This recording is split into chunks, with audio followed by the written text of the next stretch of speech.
Everyone, remain calm. Back for more, huh? Oh, yeah. That's how it always starts.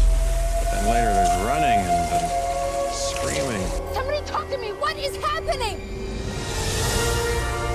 Welcome to Jurassic World. And now, ladies and gentlemen, you're listening to the Jurassic Park Podcast. How long is it going to take for that to spread around the globe? This was all John Hammond's dream. Hold on to your butts. Seriously? Well, we're back. Hello, everybody, and welcome to the 199th episode of the Jurassic Park Podcast. I'm your host, Brad Jost, and we're here to discuss all things Jurassic Park. This past week and weekend, there's just been so much stuff, just like every other week, apparently, that Jurassic just will not stop. It's constant. It's pretty crazy, to be honest. I mean, we're in between films here. You know, we had Fallen Kingdom, we've got Jurassic World 3, all the way out in 2021, but things just don't let up. There's always something to discuss, whether it's, some sort of film news, spin-offs, TV shows, toys, merchandise, anything out there. There's so much stuff to discuss. And I think this week will probably be the same, whether it's good or bad. Hopefully it's not too bad, but that's to be foreseen. We'll talk about that later on. You'll hear it probably in the Jurassic Wire. But I spoiled what's going on today, didn't I? So today we're going to head to the tower, boost the signal, and relay all the latest news and community topics inside the Jurassic Wire. As always, Aaron Beyer and I will tackle some of the most recent news and rumors, and of course we're going to spotlight a member of the community. We hope you like everything that we feature in the 10th iteration of the Jurassic Wire. As always, all debates and conversations in this segment are our own opinions and insights from things that we've seen in the news and of course around the community. Stay tuned to the beginning of the segment to hear everything that we'll be discussing. And you know what? I'm gonna cue you in on one little thing that we're gonna discuss because it was an interesting conversation. We talked, we vented, we did all the things necessary to talk about this one thing, and then later on, that thing changed, and that thing was John Hammond. We were discussing its current state and everything that has happened, and all that stuff changed very drastically as soon as we learned some more key information about that figure and its release, and that was pretty funny. So I'm going to leave it in the way it is, so you'll hear us vent our frustrations, and then you'll hear things change. So we're going to keep it raw for you guys so you can hear it as it unfolded. But before we dive into that segment, of course, we have some business to take care of. As you know, this episode is number 199, which means episode 200 is next week, and that will be the Jurassic Mailbag. We're going to answer all your questions, your thoughts, your concerns, play whatever you guys send in. I want to try to keep it mostly voicemails because we're going to have a lot going on. Just going to make things a little bit easier for everybody to hear. And like I said, there's going to be a lot of us, so send in anything you want to know, and we'll try to answer it for you guys. It's going to be crazy. So, again, call our voicemail line, 732-825-7763, or you can send an MP3 to our email address, JurassicParkPod@gmail.com. And if you do really feel the need to write us, you can do so on our website as well. We do have a contact form there. So, try to call in, ask us whatever, and we'll play it. It's going to be a big episode, number 200. We're going to celebrate. It's going to be a great time. Also, another item that I want to talk about, which we've mentioned before, is the Facebook group. So we do have those questions installed in the, when you join the group. So you got to answer 2 specific questions, and we'll let you in the group. If you do not answer those questions, we're unfortunately declining the requests. Like I said, we want to keep it very like a tight-knit community for people who listen to the podcast. Now, if you didn't answer those questions and you do listen to the podcast, do not take offense. Maybe you just hit submit and didn't realize. Go back, answer those questions, and we'll get you in that group. There's nothing personal there. I know I feel bad when I hit decline, but we want to keep it like a tight-knit community because some people just search for Jurassic Park and they don't even know the show exists. So, which, I mean, would be a great way, I guess, for more people to know about it. But we want to keep it to that, like I said, tight-knit group of people who interact with us on other social media, who actually listen to the show, who download it each and every week. We want to keep it fun for all of you people. So thank you so much to everybody who has joined already. And like I said, if you didn't join or if you already joined and were declined, just go back and answer those 2 simple questions. And next up here on the list, we're going to talk about YouTube. Of course, we're going to talk about YouTube. We released a lot of stuff over there last week. We had a Jurassic merch hunt where we found a bunch of Fallen Kingdom toys, leftover stuff over in Target, as well as some school supplies. Not Jurassic related, but some very cool stuff outside of that. And what else did we do? We did a Clayton Fioriti spotlight over on YouTube where we just released the segment that we were discussing and having a great conversation without the rest of the episode. So I know a lot of people just want to hear the interviews sometimes. So every now and then we'll just release those. We also did release some footage from Jurassic World, the ride's grand opening. So go check that out. That was really cool. It actually features interviews and all kinds of stuff from like Chris Pratt, Bryce Dallas Howard, a lot of footage from the opening ceremony. So go check that out. We also did, what else did we do here? I think we released the full Visitor Center episode from last week with Clayton Fioriti. And what else? We got another merch hunt, which featured some cool information from Target as far as what's going to be hitting the shelves. So we actually got a look at the planogram for the shelf units out there in Target, and it looks like a lot of things are going to change. So if you haven't seen that video, go out and check it out. My kid Lincoln is in it, and I always love going out to the stores with him, and I feel like a lot of people do enjoy watching those videos as well. So we'll keep it up. So next up, we had a Let's Talk Jurassic. And I talked about that John Hammond release and what's going on with that figure. So go check that out. And I also talked to those planograms for Jurassic. So that's a live stream. So you actually get my face. You get a website, whatever's happening behind me on the green screen. You get all kinds of cool intros, outros, music, all kinds of cool stuff like that. So I try to keep them fun, fast-paced for you guys.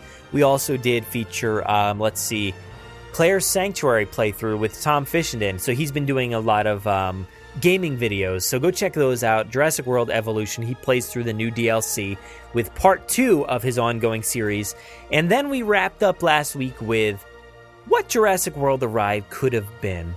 Now, this is not something that we discussed on the episode here, but Jurassic World the ride could have been a completely different attraction on its re-unveiling. So we got to look at some concept art this is from anywhere from scribblings on a Post-it note to some official kind of rendering and stuff like that. So there's some major drastic changes for that ride. Go check out our video over on YouTube. I run through each slide so you can see exactly what the changes would have been. There's some really interesting stuff in there, and I think you guys will appreciate that one. But that really wrapped up our week over on YouTube. We've got a lot of stuff planned for this week. I don't know where we stand just yet. I haven't even started editing anything, so we'll see. But enough of me talking. Why don't we go ahead and get this episode kicked off with the 10th iteration of the Jurassic Wire.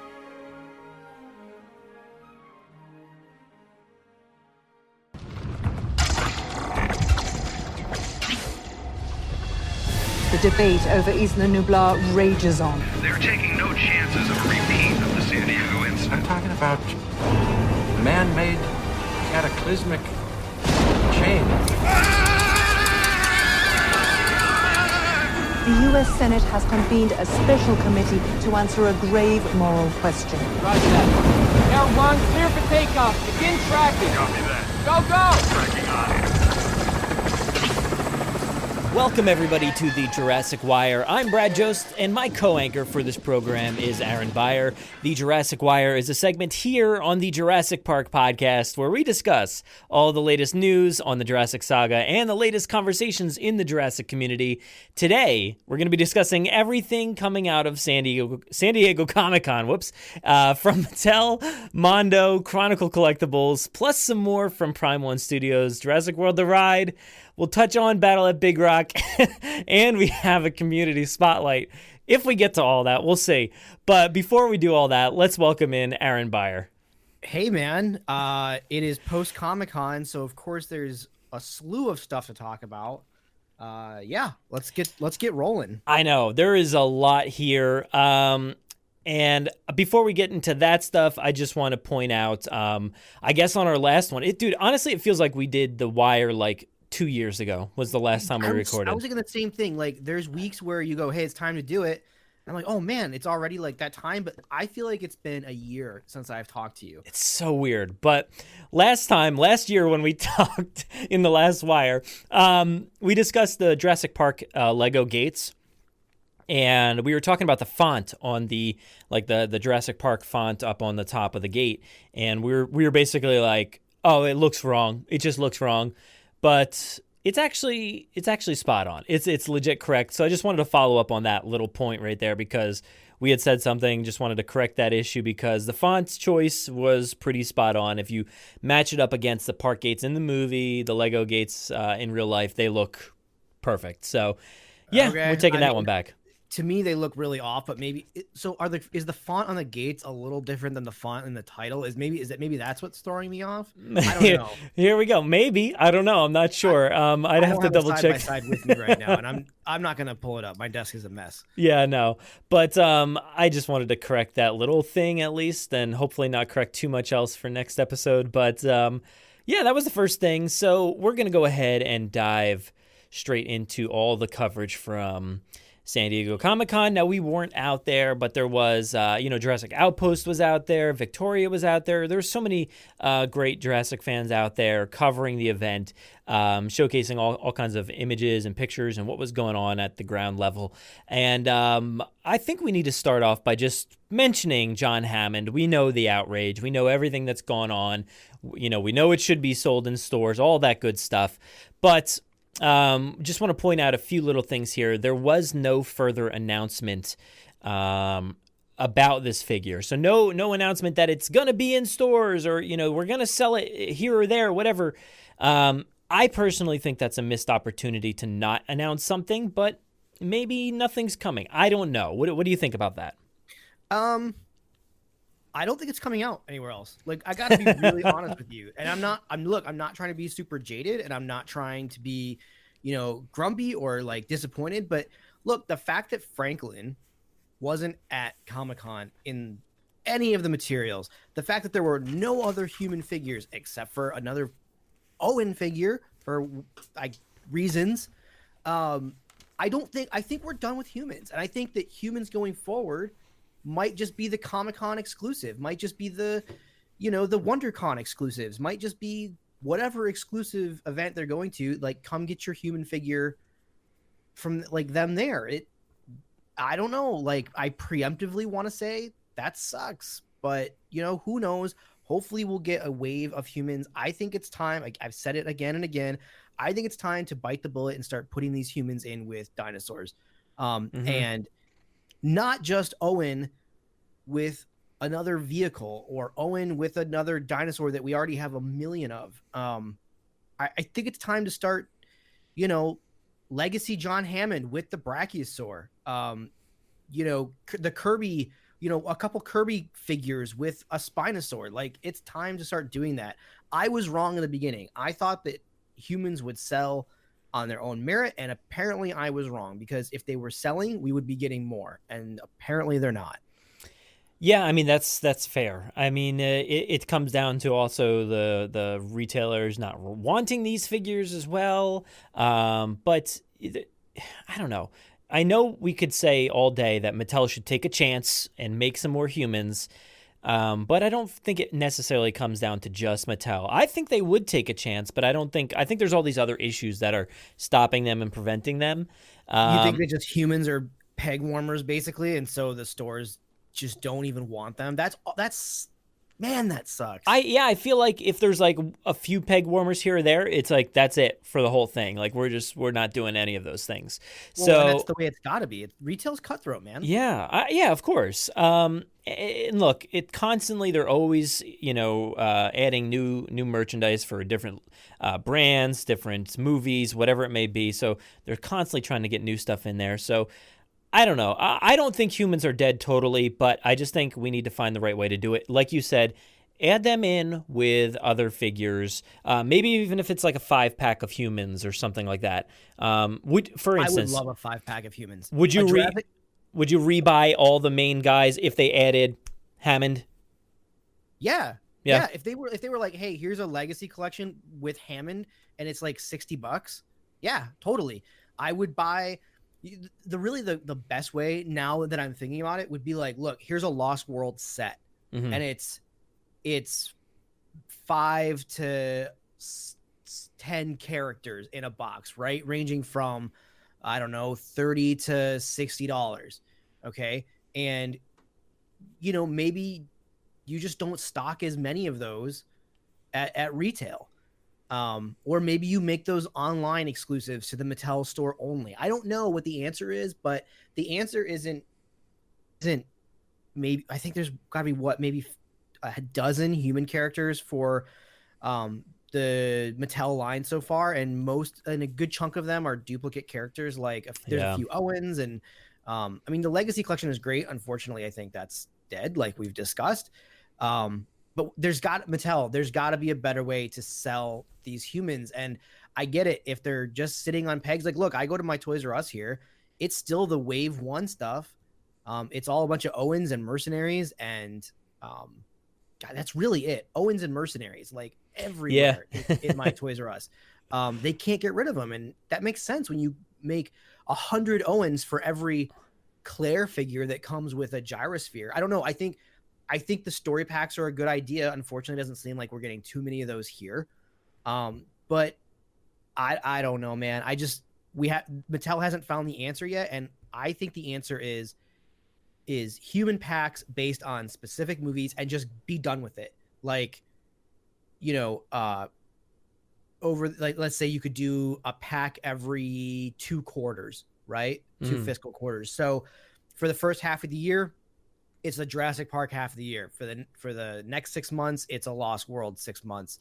For the 6 months after that, it's a Jurassic Park 3 6 months, and so on and so forth. It's just crazy to me that the humans didn't sell.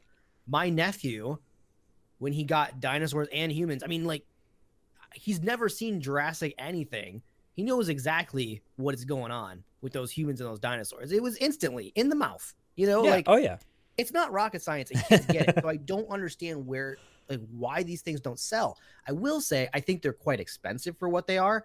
Here in Canada, the humans are like $12, $13. I think that's expensive for such a small figure. Yeah. I know in the States they're not anywhere near that expensive. No. But still, when you look at, hey, I could get an Owen figure for what, $6 or $7, or I could get a Jeep for $10. Like, come on, the equivalency is not there. Yeah, and it doesn't seem like they're going to be carrying a whole lot of humans in stores. I came across a planogram at Target just the other day, and there's one slot for humans. So I don't know, and it looks like they'll probably just carry like the same old ones. But interestingly enough, and it is showing up in stores currently, the Indominus Rex was on there, thankfully. The Primal Pow Blue was on shelves. And that seems to be about it as far as new products. So Target is not looking too likely anytime soon for new stuff. But I think this is probably going to change. I know people were freaking out about that planogram, that there's no Brachiosaurus, there's no this or that, whatever it may be. I think this will change come either September or October, especially October when Star Wars releases their Force Friday toys. I feel like Jurassic might want to get some new stock in there by then. Who knows what's going to shift around at that point either. I don't know. Mattel confirmed on Twitter, I think today, as of the recording, that the Brachiosaurus will be available come fall at Target. Like, they're guaranteeing it. But we all have to remember, the Spinosaurus was also available at Target and online. Like, you got yours from a store, and you got one from online. And so that's technically available, but I feel like you were a rare breed to actually get one or two. Well, I only got it from online. Okay. Yeah, I was one of the few that was able to order it a few times separately. I just so happened to be on my phone, saw that notification come in, and I picked it up in stores. Picked up in stores. Yeah. Okay. So I don't know. I don't know what the future is for at least human figures, John Hammond, but I think everything that came out of Comic-Con was put a nice shine on the fact that we all want human figures. This thing sold out very fast every morning. There was apparently three per person sales. So there was long lines for the item. Yeah, it's Comic-Con. Sold out fast because I'm on eBay right now and it's endless. Mm-hmm. I mean, it's sold out fast because everyone knows that they can go, on eBay between $45 and $180 for one of these figures. Like, it's insane. Yeah. So, yeah. It's whatever. I wish there was some honesty. Like, hey, look, guys, the humans, they just don't sell. Like, come out and say it, guys. The humans just don't sell. So we're looking to other avenues to make that happen. We are going to try to figure it out. I mean, because I'm not going to lie, like, because I like to buy multiples of dinosaur species, I'm not exactly looking forward to having let's say that Sarah Harding came with like a Stegosaurus, right? I'm not really looking forward to having like 4 Sarah Hardings or whatever. That doesn't necessarily make sense either. That's a waste of plastic.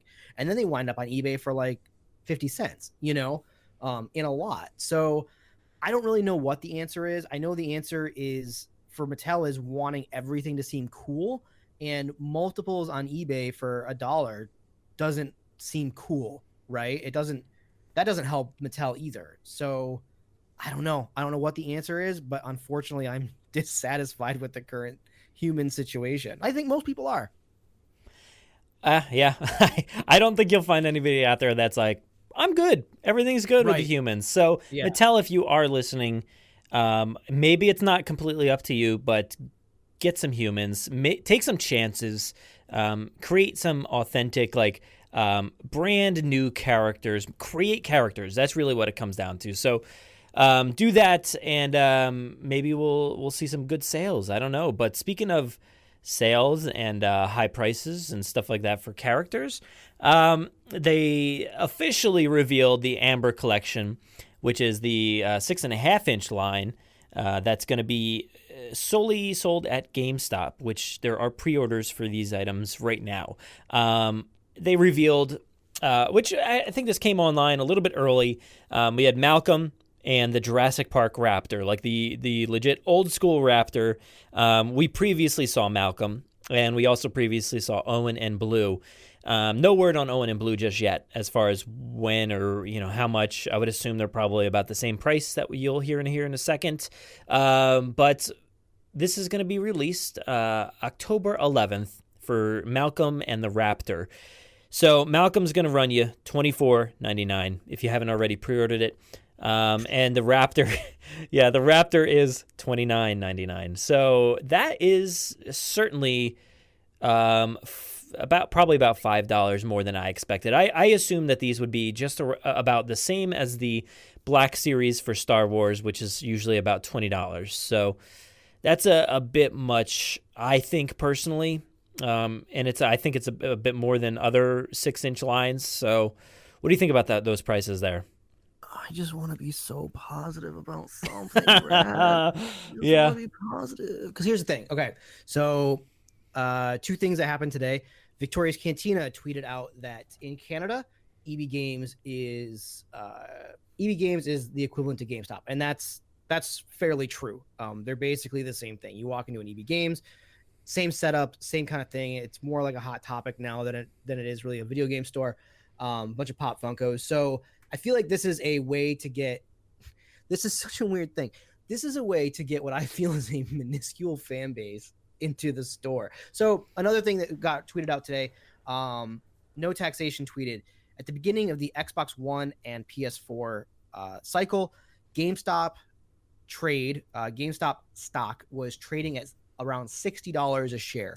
Today, that same stock is trading at about $4 for a share. So that tells you, one, where GameStop is, right? So they're desperate. They have very little money in their company, and they're going to bring in these figures, which is going to get people, it's a quick burst of money in the door. Like, I'll probably go order them. Now, the only problem for me is these combo packs.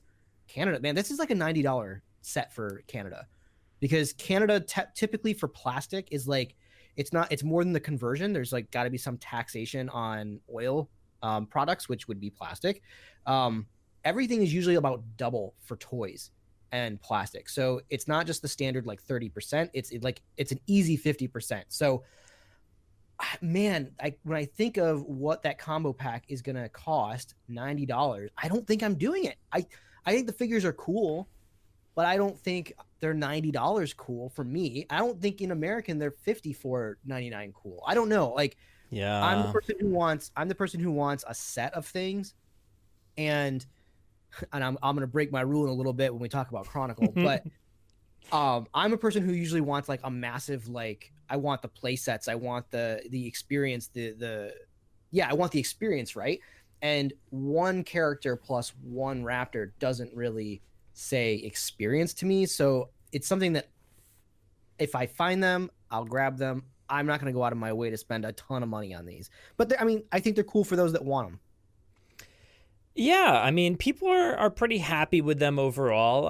Of course, there's, the outcries that this is the reason that, all the 3 3/4 are gone and stuff like that. So it has its ups and downs. I kind of maybe thought the same thing, but this is a GameStop exclusive. Like, if this was like everywhere, Target, Toys R Us, Walmart, Canadian Tire, you name, like Toys R Us, like, I'd say, okay, sure, this is what they're kind of giving the axe to the 3 3/4. But come on, GameStop? No, these things are going to sit on shelves forever at GameStop. Yeah, that's what I'm thinking as well. Anytime I've gone to, these are going to be hard to get. No, anytime I've gone to GameStop around me, it's always the same stuff over and over, like the same Jurassic stuff sat there forever. But yeah, the paperweights and the mugs. Yeah. I actually appreciate GameStop as a store. It wasn't until like the past few years that I realized, well, actually, this is a pretty cool store. I literally just thought it was for games, and I hadn't gone in there in a while, and I showed up, and I'm like, wow, this is actually like the store that I need, because it has all the geeky stuff, all the cool, merchandise and stuff. So the Funko Pops, I like the store as it is, and I think this is a good fit. But who knows if it's going to sell? Mine is in a mall that's pretty much dead. Like the mall is like basically going out of business. So who knows? I'm the same way with GameStop. They actually, I think a while ago, they either partnered or they owned ThinkGeek. And so what ended up happening was they ended up bringing a lot of the merchandise from that website in store, right, to drive people in. I mean, look, I'm all digital with my video games, so I don't have an actual gaming reason to go to GameStop. Because I don't ever trade in games. I was never a part of that ecosystem. Yeah. I like to keep my games, and with digital, same. It just makes it so easy to like not even have to store up that clutter, so I can collect more toys. Exactly. So it's kind of like a local comic shop nowadays. It feels like, like that's the vibe I get. And same with like the people behind the counter. They're always like really nice. I always talk about Jurassic with them. So it's a fun environment, at least for me to visit. So I'm happy it's there at least. Yeah. I mean, I'm happy it's there. I just think that you have to really think about just how important I mean, man, if these figures, I feel like were that important to Mattel's bottom line, I don't think they'd be going as a GameStop exclusive. I could be wrong. I don't know. Who knows? I don't know. Yeah. I mean, we'll see what happens. If I see them, I'll pick them up, but not for full price, I don't think. Sure. So that combo pack that you mentioned for $59 or $54.99, that's a bit later, being released at October 31st. So right. Yeah. Right. So 20 days later there. Not like I said, nothing on Owen and Blue. The Malcolm is I just don't like it. I'll be straightforward. I I don't really care for Malcolm's sculpt in either the 3 3/4 inch form or this one, to be honest. It just doesn't represent him. Now, I think he's hard to capture. I think Funko, while those are like weird, they're obviously not supposed to be like, realistic recreations. I think they capture the essence of Jeff Goldblum really well, but Mattel has not so far. And that's not just Mattel. Kenner never really did either. So you take that back. Kenner no, did an amazing job. Look, their Malcolm is amazing. I love the Malcolms, but they don't really look like Jeff Goldblum to me. Like, that's my thing. Oh, you're crazy. The original Series 2 one? Yeah. You can't not look at that and say that's a Jeff Goldblum action figure. I don't know. Oh, you're crazy. I don't know. Well, this one doesn't for sure, at least for me. It obviously looks like it's trying to be Malcolm, but I just don't see it as Malcolm. For the Raptor, I know there's a lot of complaints because initially we didn't realize that, it looks like they're going to be using the same sculpt as Blue, which certainly Blue and the original Raptors are a bit different, but I don't think it's that much to raise a fuss about personally. What do you think about that? I don't know. I mean, I figured you'd be the opposite on that one. No. It's like I don't even. We're gonna get to Chronicle later. I'm so excited. I feel like if you're really into like needing the finest sculpt, like, pony up and spend more than $50. Like, and that's really all I gotta say. I mean, $24, right, for the Raptor or something, or $29. Like, if you need the finest, most accurate sculpt, you don't go with a toy. And so fair. I will talk about that later. That's fair. I think, the Black Series stuff has done a really good job at capturing the different alien creatures, the human figures, stuff like that. So I don't think it's out of the realm of possibility to at least capture the accurate sculpts and stuff like that. I guess it's easy. They basically are like, nobody will know the difference, right? We'll just repaint it. It's all about the paint job, which they got really right. Like, I think it looks fantastic. We've never gotten a Raptor that looks like this. They try to pass them off as like, oh, this is this Raptor and this one's that Raptor from this movie, and it never really does it for the 3 3/4 inch line. Aside from Blue. Blue's the only one that really looks like the Raptor it's trying to be. Yeah, Blue has two great action figures. And yeah, you're right. The rest of them kind of are off. I think the jumping Tiger Stripe Raptor is pretty okay for representing the Lost World version. It just doesn't really feel like it to me. Like, it's just like, it looks like it's trying to be that one. I guess I'm actually really bummed. I feel like we never really got a classic Velociraptor. What do you mean? That crouching green one wasn't the right one? Yeah, all right. I hate the crouching thing. It's a you know what it is? It's a throwback to, and we've had this discussion a long time ago. I know, yeah. It's a throwback to the Cyclops Raptor, which is probably, out of every Raptor, is probably my favorite one. Oh, you're the worst. I love it. It's so weird and so strange, but it's got to be one of my favorite ones. Maybe outside of the original, but that one was pretty fantastic as well. But this new one really does try to replicate that original Kenner Raptor, which is great. I think it looks, paint job wise, it looks pretty similar. Outside of that sculpt, but like the sculpt doesn't bother me. I don't really care about that. It looks like a Jurassic Park Raptor to me, so I'm cool with it. I think that's the main thing. It's when you look at it, it's Jurassic. Mm-hmm. And I think that's really, at this point, for $29.99, I think that's really all you can ask for. I don't really see that I don't really see a need to be like, well, this is this head sculpt and this is that one. Like, it's all production line stuff. The Comic-Con display with Goldblum in like the sexy Goldblum pose is kind of funny. Sure, yeah. I'm down with it. I have a 3 3/4 Goldblum who I think looks fine next to the other set. So again, really excited for people who really want this. Again, if I'm not going to go out of my way, but if I see it, I'll pick it up. Yeah, I will most likely be passing on the Goldblum. and I'll probably get that Raptor. The Raptor looks pretty cool. A lot of people are concerned about the Raptor as far as standing on its own. Looks like it could potentially have some issues there.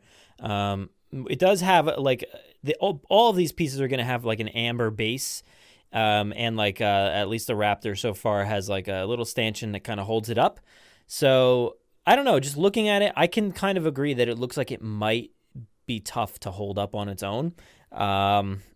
So we'll see. Because it's got those jointed legs, and then each side of the legs is very like, you can tell that the front end of that Raptor is heavy compared to the tail. So sure, I doubt this thing is going to stand really well on its own.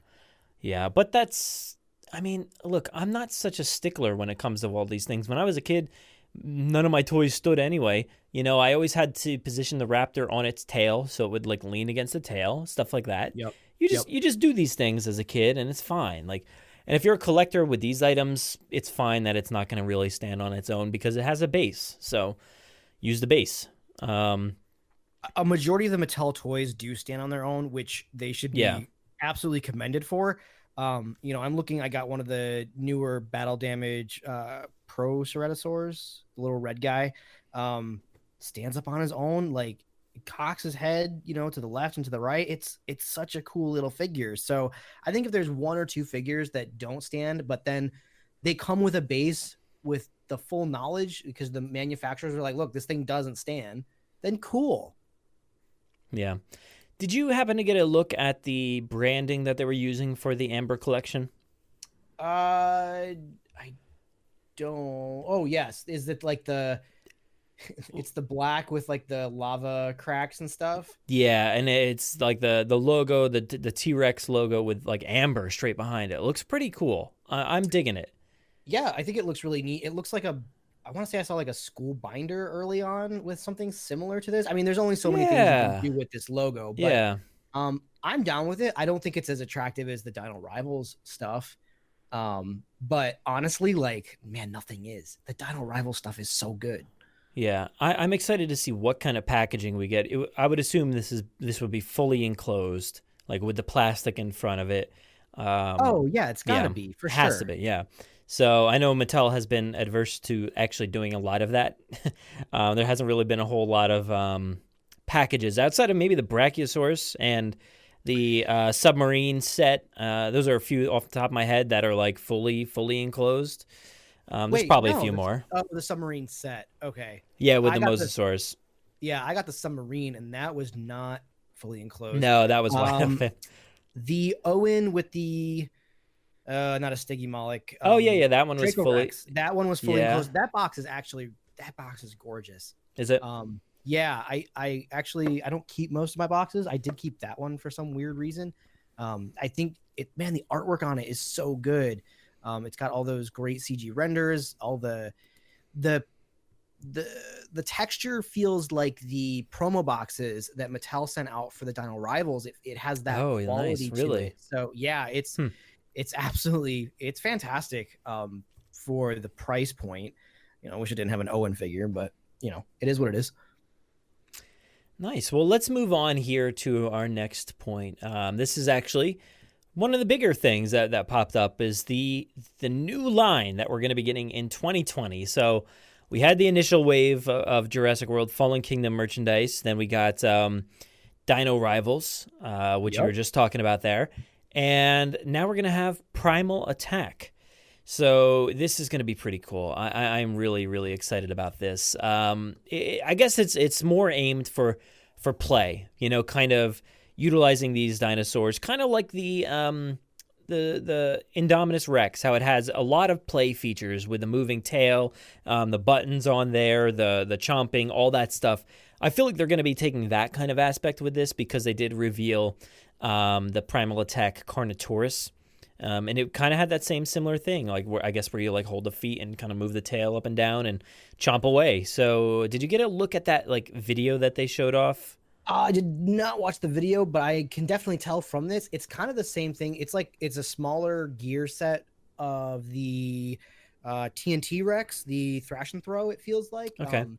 It kind of looks like that same thing. I'm watching now as it goes. I'm really excited. I was worried that the Carnotaurus model would not see a re-release, because I think that because in the books Carnotaurus is camouflage, it's actually one of the dinosaur toys that to me makes sense to have a bunch of different color schemes.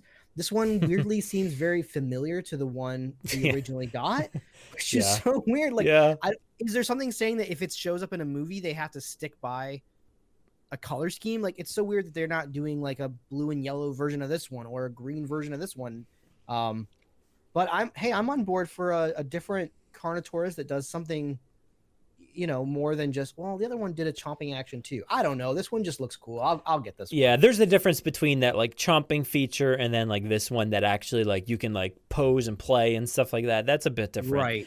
Right. And the other one looks like the original Carnotaurus toy from Mattel looks a bit thinner than this one does. This one looks a tad bulkier. So I don't know how that's all going to line up. We'll see.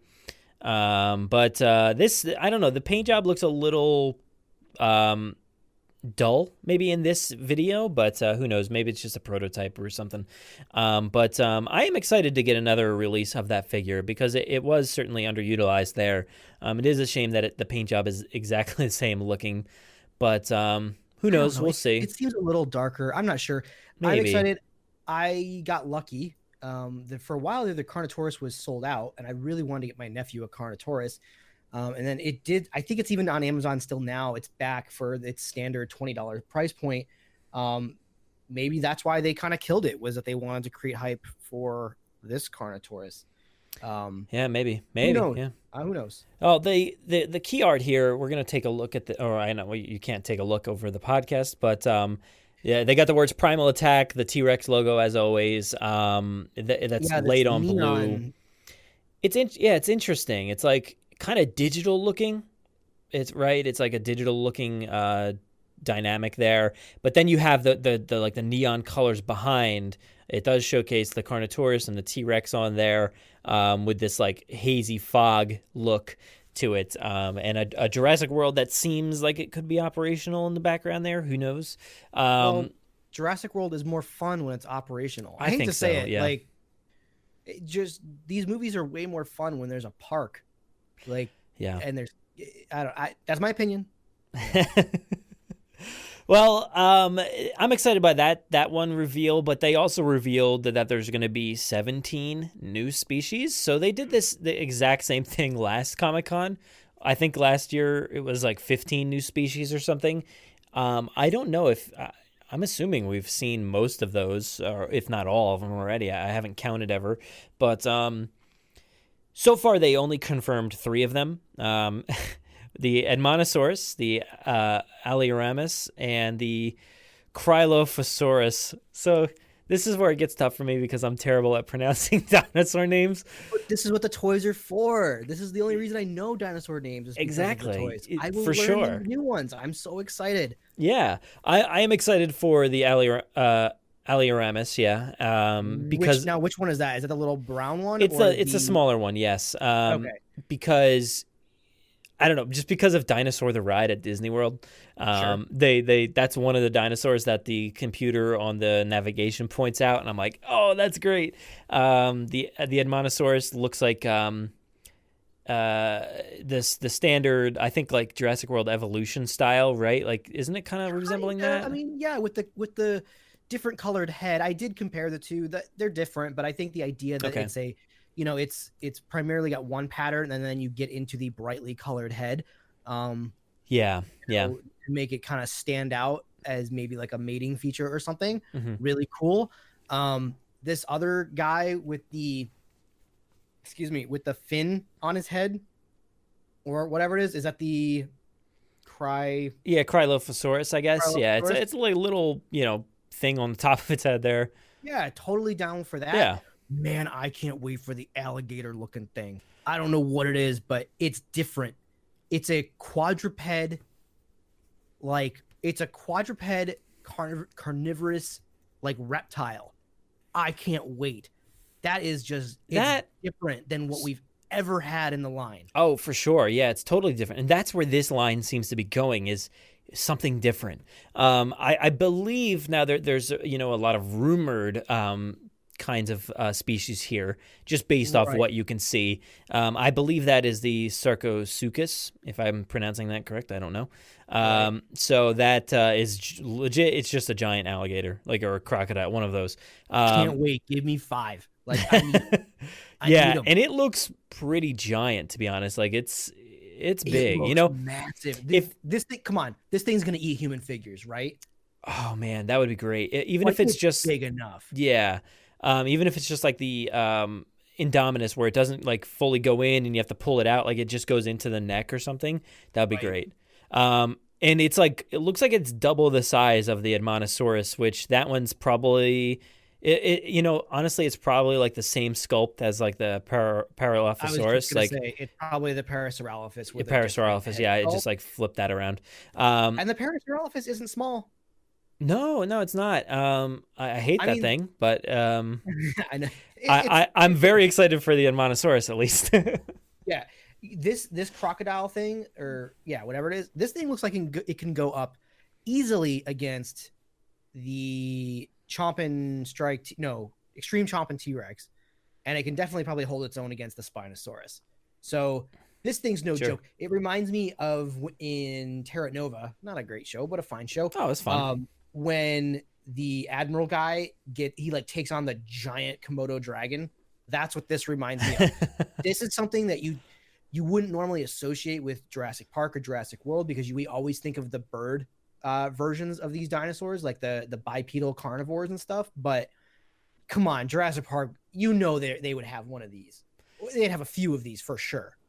Yeah. Oh, it's awesome looking. I'm excited for that one. I can't wait for that.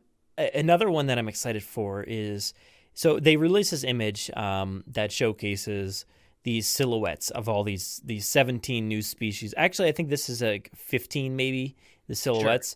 Sure.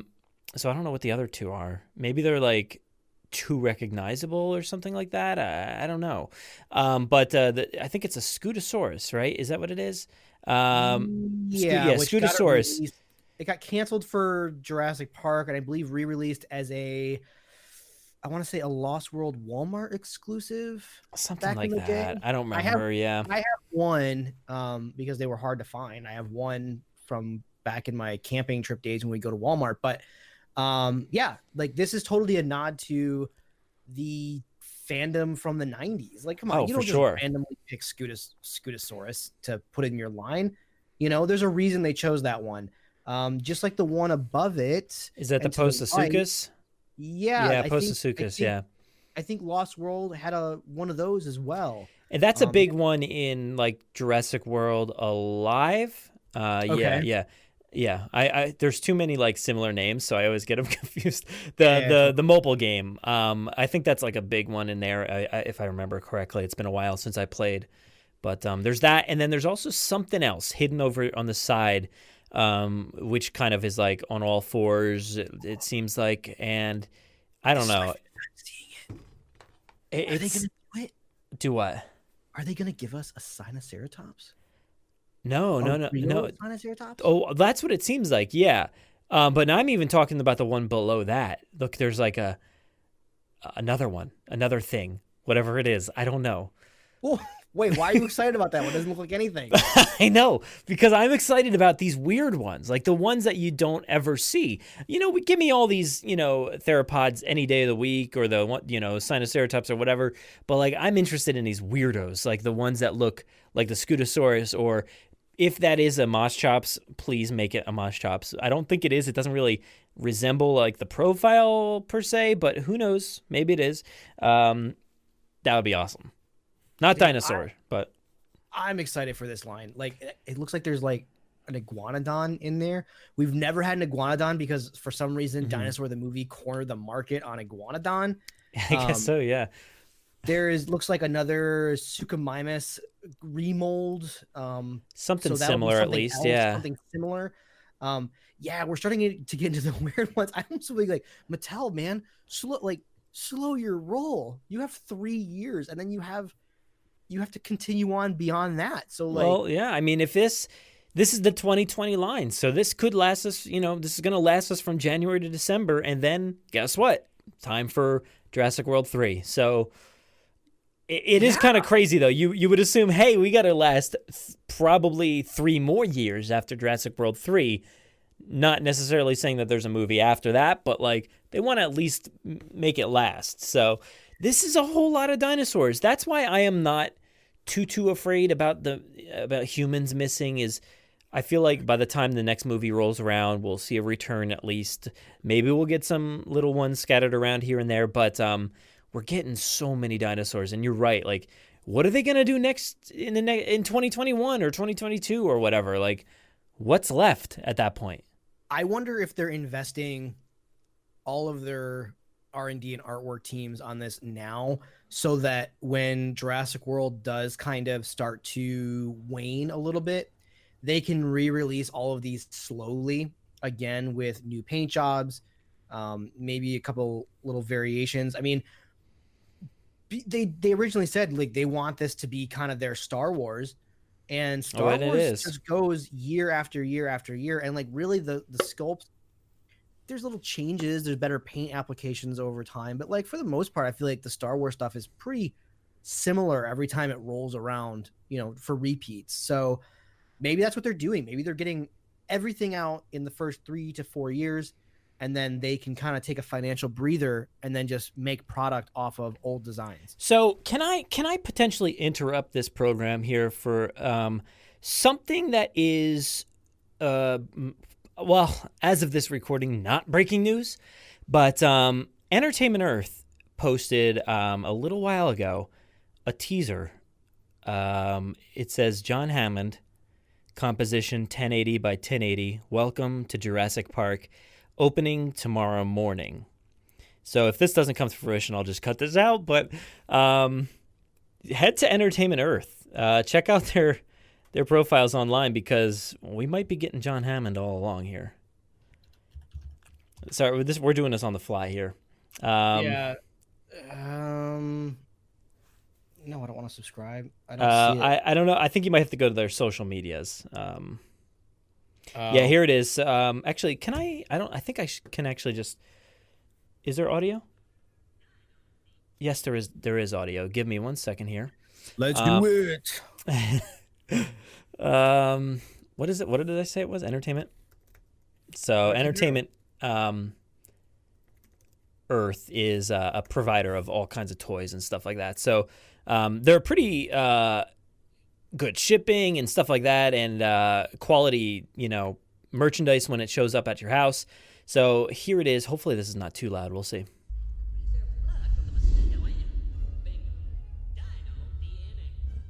$725.19. That was just like a pit. I don't know if you could hear that, but it was a pitched up Mr. DNA. It was definitely a little bit higher pitched than usual. Could you hear it? Yeah, I mean, I heard it. I don't know. I'm looking on Twitter. What social media are you on? I'm on Facebook currently, and it says, welcome to Jurassic Park, opening tomorrow morning. There's only 9 comments. And it has Jurassic World Legacy Collection. I don't know where that, because when it was sent to me, it had the wording on there, John Hammond exclusive. Okay, awesome. So look, it says Entertainment Earth, John Hammond. We got the Jurassic World Legacy Collection. If Entertainment Earth is the new carrier of the Legacy Collection, this is how you do it. They don't have stores. They have one giant warehouse somewhere in California, and they ship directly to consumer. Yep. This is how you do it, Mattel. So I hope this is real, because if they're the new carrier of human figures from fans and the community, they're going to make a killing off of us. Yeah. I cannot wait. I hope this is real. I'm going to get some for my nephews. Like, You're going to get them for everybody and just stock up and hug them all, because you're like, I don't want to let you go just in case they take them back from me. Is this real? Oh, please let this be real. Please let this be real. So that's interesting. That's very interesting. And as of this recording, it will not be news to anybody. But and we might have to cut out the entire intro because we just railed on the release of John Hammond. But who knows? It's interesting that they're using the bingo, dino, DNA, like over from something that's from his movie or whatever, or his video that he puts on. Yeah, I guess it's like Yeah. It just, I find it weird that they're using that. I don't know. It's very quiet. It's even quiet for me listening. Yeah, I just don't know why they're using that instead of like, welcome to Jurassic Park, something like that. So interesting development there. We'll see how that pans out when I listen back. But where were we? I have no idea. We were talking about these 17 new species. Who cares? This is the best teams ever. I don't even care what we were talking about. All right, 17 new species. We have some potential guesses here from Jurassic Outpost. So again, reiterating some of them: Sinoceratops, Teratophonius, Majungasaurus, or a Rugops. I don't know. Do we really have to go off of like guesses? Like it could be anything. Some of them are pretty. I think they're pretty distinguishable, at least. So some of these guesses could be pretty spot on. And I don't know if anybody read off this list like I am right now, I would have no idea what any of these are. So I don't know if this is helpful for anybody, but I wouldn't either. There are some dinosaur heads out there that are like, oh my god, a Rugops, or however you say that, Sarcosuchus, Calovosaurus, Irritator, or an Ichthyovenator, I guess, Pososuchus, Scutosaurus, and potentially a Carcharodontosaurus. Okay, so that's that. Sure. Now, there was also... What's that? Give me the crocodile. Yeah, the croc. Give me that croc. I want 10. There was also another image released with all of those, plus a lot more laid on top. And you can tell straight away that there's a lot of re-releases in here. If that's good or not, I don't know. But, we see another T-Rex, which looks, I don't know, kind of looks like that Thrash and Throw, at least. Or no, I no, think is it on the left, right? Is it maybe more the Extreme Chompin? It's the canonical sized Extreme Chompin T-Rex. Okay. So that'd be nice. Yeah, you know what? I love the Extreme Chompin T-Rex. I still wish that they would give me that exact mold, just scaled up to the TNT size. Because the thing with the TNT and the other one, the brown one, I don't know. They all have bottom hinged jaws, and it bugs me because T-Rex had they could do both jaws. So yeah. I love the TNT for that reason. It looks like we're getting another TNT, another Extreme Chompin, another Stegosaurus, more flyers. Which I would assume is the Rhamphorhynchus, another Pteranodon, Jara. I don't know how you say that one, and a Dimorphodon again. We've gotten a ton of Dimorphodons, not a ton of paint jobs. I think maybe 3 overall. Yeah, maybe. But so that's did I say the Minmi already? Minmi, Baryonyx, I guess, Styracosaurus, and there's also a few raptors over on the side. It looks to be 3, but it's kind of hard. Oh, it looks like also maybe potentially Albertosaurus. I don't know if that's what that is or not. Yeah, I don't know. Hard to say. Oh no, you know what? That was actually in the. I'm sorry, forget that. That was in the original. That's in the original 17 new species. Never mind. I just saw the neck and it kind of looked like that. But there's a lot in there. There's certainly a lot in there. And as far as repaints and all that are concerned, I could do without all of these repaints. Maybe the Minmi. Give me the Minmi. I'll take the Minmi. Because it's another one of those weirdos. I like those. I'm okay on repaints for 2. I don't like to really dive into the third iterations. Mm-hmm. I just feel 2 kind of makes sense. I did pick up, which would going against it, I did pick up the new Monolophosaurus that is that gray and you got that one? Oh, okay. Wait, where is it? I have it around here. It's somewhere. Purpley gray something. Yeah, it's purpley maroon gray or something. Yeah, that looks really, really cool. I'm excited for that. We have not seen those here yet. I really like that one. I did notice. So they also repacked the Gallimimus here. Those do not come with cards at all. That Walmart stuff. So I did not get another Gallimimus. Guys, I did it. I have all the Gallimimus I need. So many. The only ones I would go back and get any more of at this point would be the Target style ones, which I know you said you didn't really like. I like those better, I think, than any of the other 2 models out there. Okay. But yeah, and I just opened up another Target one because I had that 6-pack, 6-pack of dinosaurs. That's why I was talking about it. So tangent here. I was talking on the last episode about dinosaur abs, and I could not remember why I was talking about dinosaur abs, and that was it. The 6-pack of dinosaurs, and I was not talking about 6-pack abs. There we go. Tangent. I'm with you. But yeah, there's a whole lot of new dinosaurs here. So 2020 is going to be again out of control. It is a bit sad that we did not see the Explorer.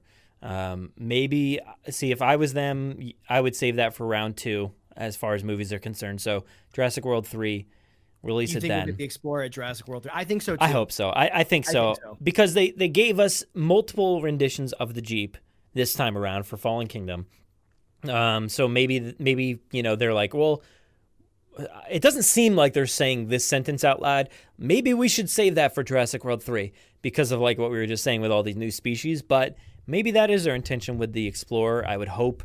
And as far as like play sets, humans, all this other stuff, we didn't really get a whole lot of that kind of announcement. We'll talk about another one in a second, but included in this 17 new species count is apparently potential Camp Cretaceous toys. So the Netflix DreamWorks TV series. Oh, that makes sense. Yeah, doesn't it? It does. It definitely does make a lot of sense there because. And I wonder if the Troodon from Jurassic World, Jurassic World Live. Yeah, Jurassic I World wonder Live, if that's part of the 17. But I don't know. Do we see? There is something in there that could be next to that, below that, one with the spikes on the back, the small spikes. Maybe. I mean, they're not including this Walmart colored Spinosaurus as one of the 17. So, I mean, maybe not. I don't know. Well, that's not a new species. We already got that species. I know, but half these other ones. Oh, you're talking in the 17. No, in the 17. Yeah. Yep. And like I said, this is 1, 2, 3, 4, 5, 6, 7, 8, 9, 10, 11, 12, 13, 14, 15. So, like I said, there still seems to be, at least I've never seen an image with 17 in there. But maybe that Troodon is in there. That would be fantastic if it was in there, because maybe that's one of those that they're like, well, they would recognize that right away, all that stuff. But yeah, that's not there. But that would be nice to see that. Yeah, totally. But yeah, so Camp Cretaceous toys, I'm going to assume at least that a lot of these interesting ones, like the Scutosaurus or that croc, maybe, I don't know, Postosuchus, like I feel like ones like that will probably be from the show. Who knows? Maybe the Carnotaurus is a big feature of the show. That would be a pretty interesting species to have as a villain dinosaur. We already got the setup in Fallen Kingdom, well, which I guess is not really the setup, but we know it exists. So that could be a cool villain. And you talked about Disney's dinosaur. It's like, all right, we're so many years away from that. We can go with the Carnotaurus and the Iguanodon. So maybe it's time. Maybe that's going to be the villain in that show. Maybe. I hope it's not a Carnotaurus. Like, I hope it's not like centralized around a Carnotaurus and an iguana. Like, that would be weird. But centralized around them. That would be. We got to get in. And we got to get that dino. And you're like, wait, what? This is exactly the same plot. Exactly. Yeah. So there's that, and then there's the Walmart Spinosaurus, which in this photo I'm seeing doesn't look as bad as I originally thought. I don't know. Might be a nephew gift. Sure. Yeah, I could see that. There's been a few images rolling around of that Spinosaurus. One where the kid is holding it up. I guess they gave it away, which is really, really awesome. Yeah, that's really awesome. That's fantastic. Yeah. And then there was another one, which I'm blanking. I don't know where it was. But yeah, that one was basically like featured on the wall and stuff like that. Oh yeah, because they had that giant mirror wall of all the current dinosaurs, some new ones in there as well. And it looked really good, I believe, in there. Is that where it was? I'm not seeing it right there. Yeah, it's in that display. It looked good. It looked good there. So I was actually pleasantly surprised with that. I thought it looked pretty good. Like, I've been trashing that thing. I've been saying it looks horrible, but it looks a lot better than I expected. And literally the same exact thing happened when I saw that Suchomimus, right? I thought it looked terrible. Then it showed up in stores, and I'm like, oh my god, I have to have it. A lot of people have been comparing that color base to this Spinosaurus, but I still think it's different. Different blues, different gold or yellow or whatever that is. So similar trajectory, I guess, but different execution. Totally. But I'm still not too interested in this thing. I talked a lot about the I guess the hinge that's on there for the battle damage. At least the skin looks like it's kind of rubbery and pliable, but the bone structure still seems to be rigid and could potentially break off. I feel like that'll break off real easily.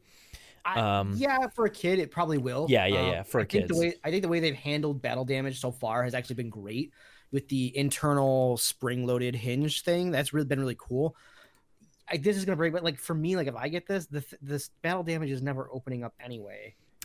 So, that is fair. Like I mean, like specifically with kids, it definitely seems like something that'll break off. Gonna be in a sandbox. I think it's gonna be in a sandbox by itself. Yeah, so, but it looks cool. I mean, the feature like rotates really good. When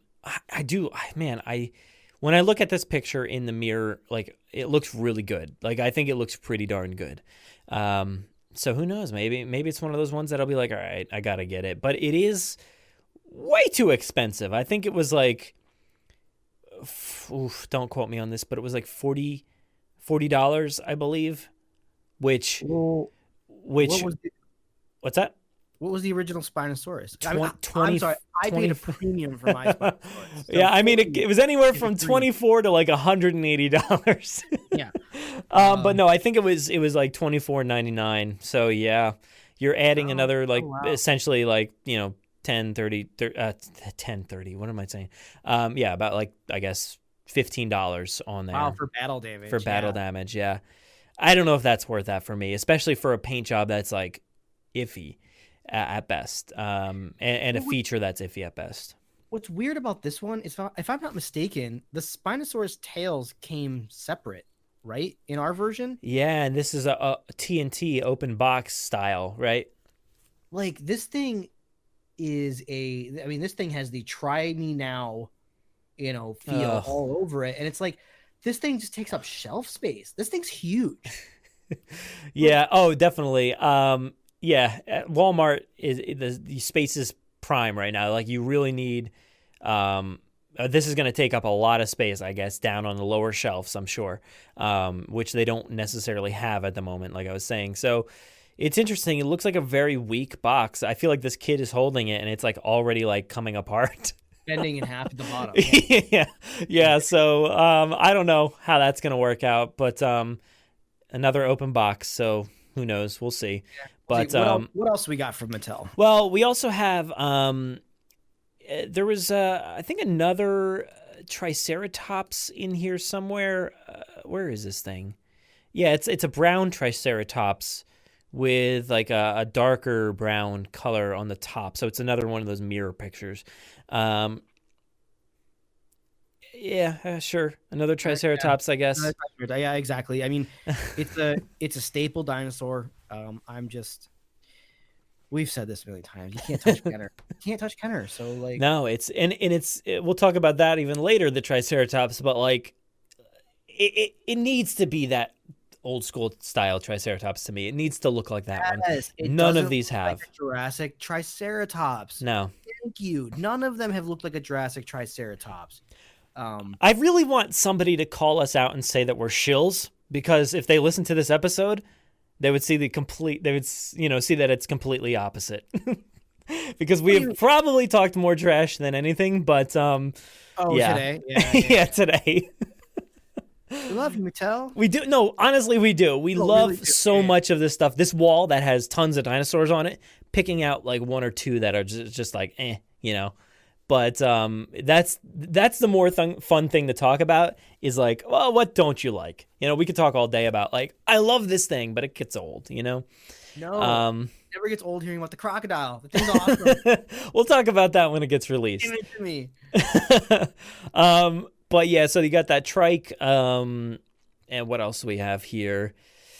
I think that was about it. There's this Proceratosaurus. We've got this Baryonyx playset. Yeah, the Baryonyx.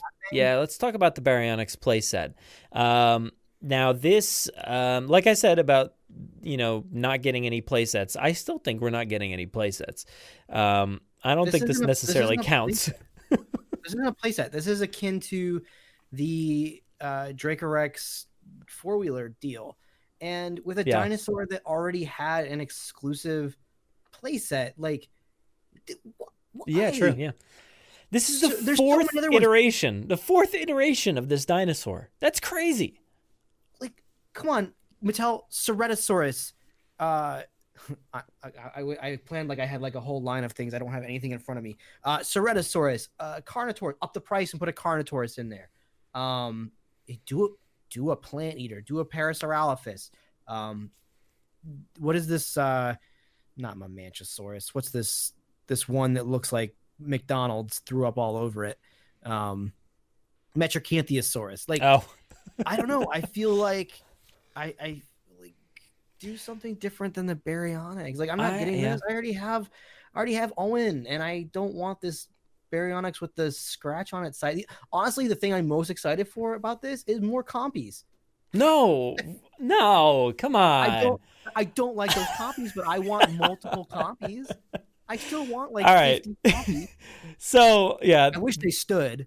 No, not at all. They don't. And look at this compy set. Like, what is this one that has like the elongated neck? It just looks so bad. I have one good compy. It came with the Dilophosaurus that was the with the magnet in its mouth that like broke. Oh yeah. That has one really good compy. So you guys, I'm going to learn how to make injection molding, and I'm going to duplicate that copy like 100 times. So that's the one I want. Yeah. Look, I don't mind the compies, but it just, at this point, this set feels like, well, we have these things left over. Could we package them all together? And somebody's like, I think so. That's how the meeting went. Mattel, if it went differently, please let me know. I would love to hear how it went because it's repackaged 90%. Okay, so just to explain exactly what this is, it's the Ultimate Baryonyx Breakout, and guess what? I already ordered it off of Walmart. So you're gonna complain about it, and you ordered it? And I will be picking it up the day of this recording is released. You are the problem. I am the problem. But here's the thing: I love the Baryonyx. I have two of the three current, and after this is released, I will have 3 of the 4. You have the other one that I don't have, the Lava Surge playset.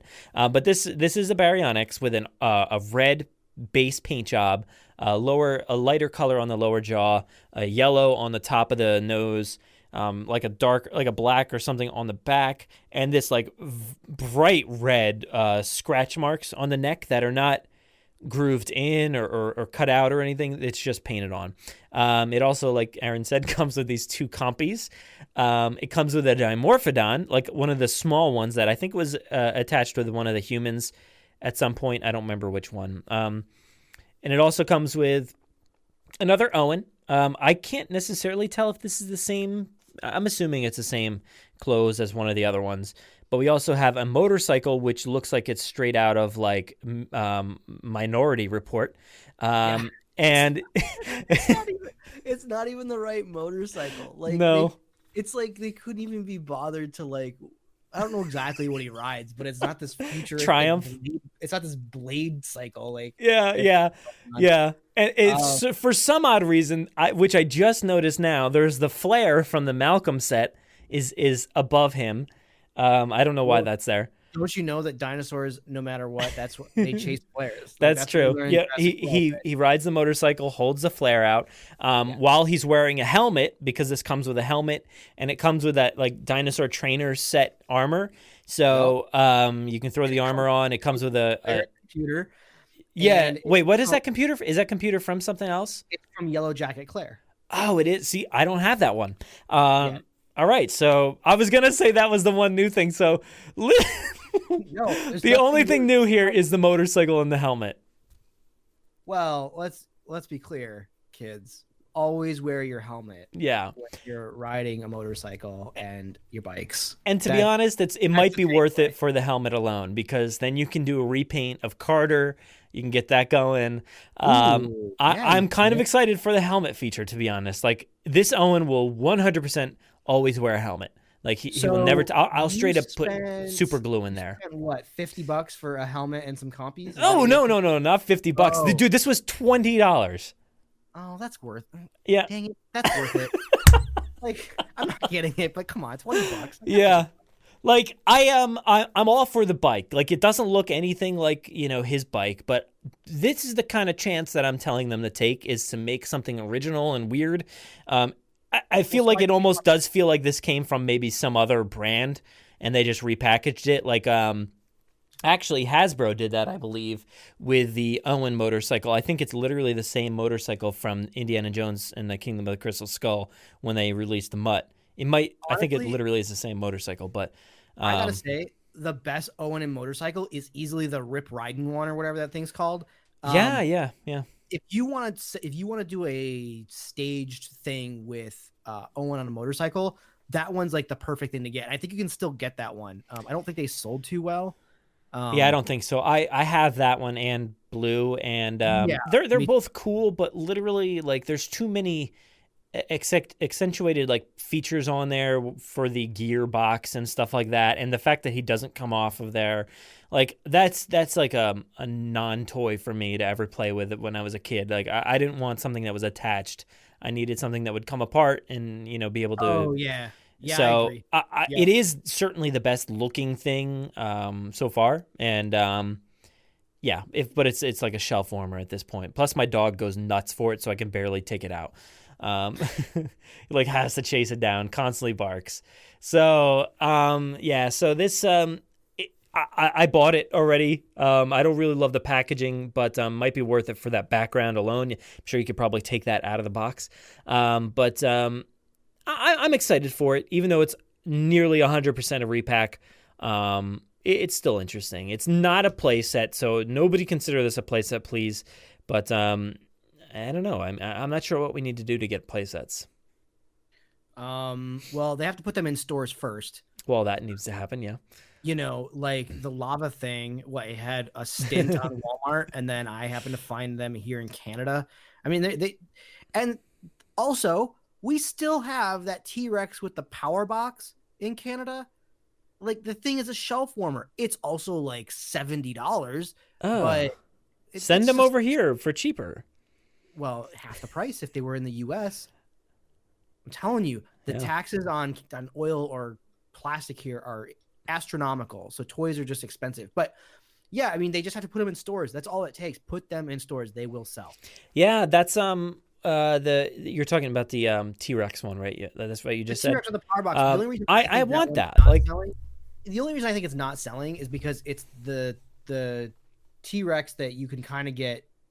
There was already options to get that T-Rex for a much lesser cost. And it comes with that mercenary with a vest, right? Again, right? Like, you could get those same pieces. I mean, the only thing that you're paying for is kind of the orange box. I get that the inside of the T-Rex mouth is different. Like, I know, like, Victoria would say it is different because she did her review on it, but it's basically the same mold of two things that were previously released at a lesser cost. So really, I was paying for the orange box, and I've never seen an orange power box, so it was a pass for me. Yeah. So yeah, I think that was probably it. Let's see here. Tiny Dermophodon, Spino, No Humans. And one thing I just wanted to point out, Mattel did wonderfully. I know we've said some digs awesome. Here.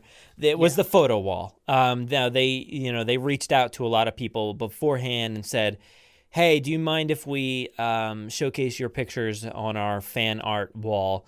And they did. They actually came through. They they put it up there, and I saw one of mine. I know, other people had multiple or one or whatever, but they actually, featured a lot of fan photography, which was amazing. Like to actually, that is something that's like really inspiring for people, really lifts people up.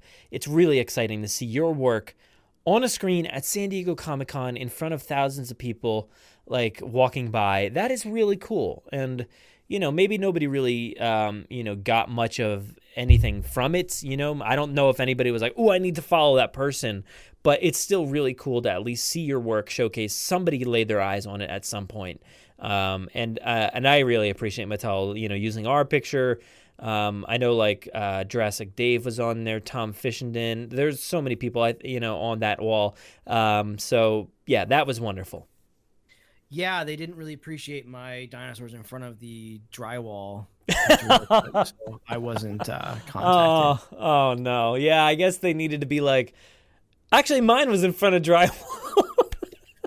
But you know what this does for me?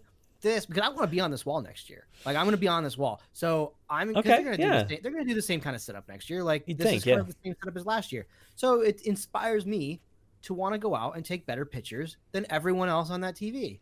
And maybe I'll do it. I don't know. We'll see. I want to be on the wall though next year. Like that's one of my goals is to be on the wall at Comic-Con. It's open to everybody, and Mattel periodically does reach out and contact you on your Instagrams and say like, do you mind if we use these? They asked me at one point about the Primal Pal Blue.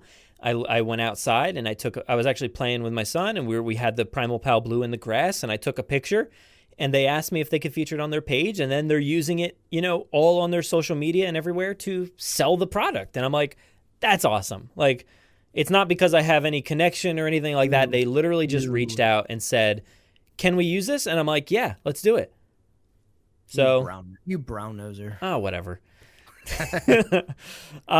So yeah, I think that really wraps up Mattel. That was a lot of Mattel talk. There's a lot more. We could probably gloss over a lot of this extra stuff. Staying with Comic-Con for a few more minutes here, Mondo has always been a big proponent of Jurassic, whether it's vinyl. Oh man, I should add another thing to this list here. Vinyls, posters, they do pins. Vinyl album. I was gonna say because did you see these vinyl figures that are from Mondo? They're called Mondoids. I did not put them in the show notes. Sorry. Look up Mondoids. Yes, they're doing Jurassic. They're very ugly. They're very weird. But that's the point. That is the point. I can't say that I like them. But it looks like here you can actually go on Entertainment Earth. Yeah, no, these things are ugly. yeah. So that's the point, though. The point is they wanted to create something that was retro, 80s, 90s styled, figures. Like 90s. Yeah. So it is certainly like that. Like, honestly, like you could see this on like a Trapper Keeper or something weird like that, like your weird 90s art or whatever.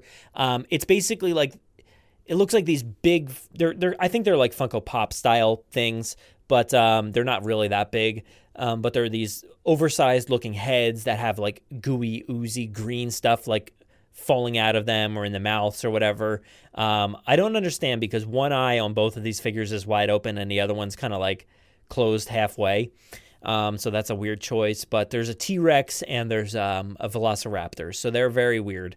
But go check those out. I did not put them. These are not from Comic-Con. I just remember them as I was talking about them. But they are a Mondo release. But at San Diego Comic-Con, they announced this thing called Jurassic Park InGen versus Raptors, which is part of their Unmatched series. Now, I don't really know much about Unmatched. Have you ever played one of these games? No. Well, I mean, I've played a card game. Sure. I played a card game based off of Jurassic. I mean, not just like a card game, but like, like one of these, I don't know. A tabletop. This is a specific series. They have this Unmatched series with other products or brands or whatever. So I don't know what it is. I've never played it before, but it's just basically a small card game.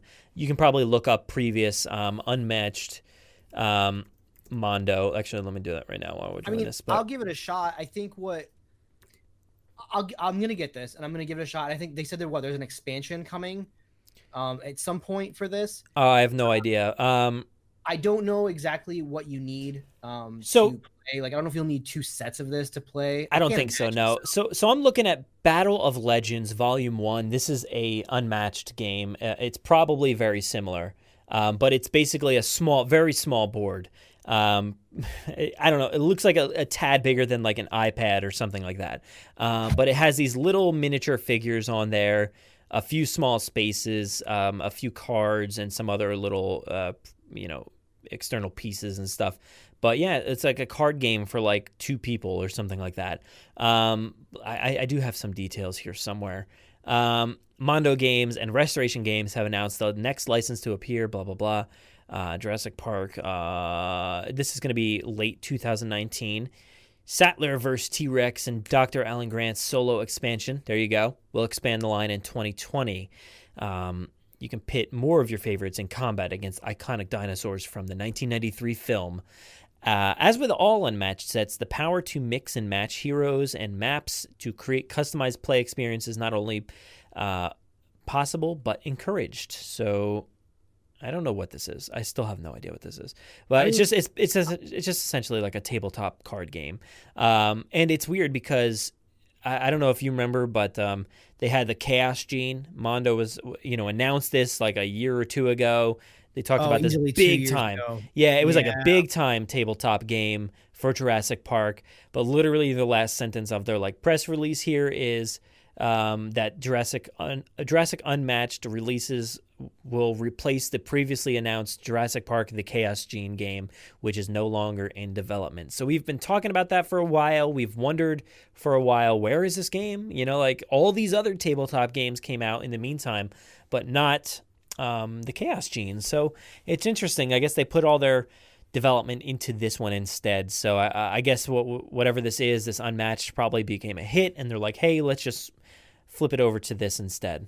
I think, as much as I'm upset we're not getting the Chaos Gene, because I think that a board game could be fun, and I think that the artwork on it was really cool. I think this was a smarter move, because if this was already a success, they're embedding probably some of their artwork from the Chaos Gene into this tabletop card game. Mm-hmm. I'm wondering if they kind of read the tea leaves around Jurassic board games, in the sense that there was one, I want to say, was it exclusive to Target maybe?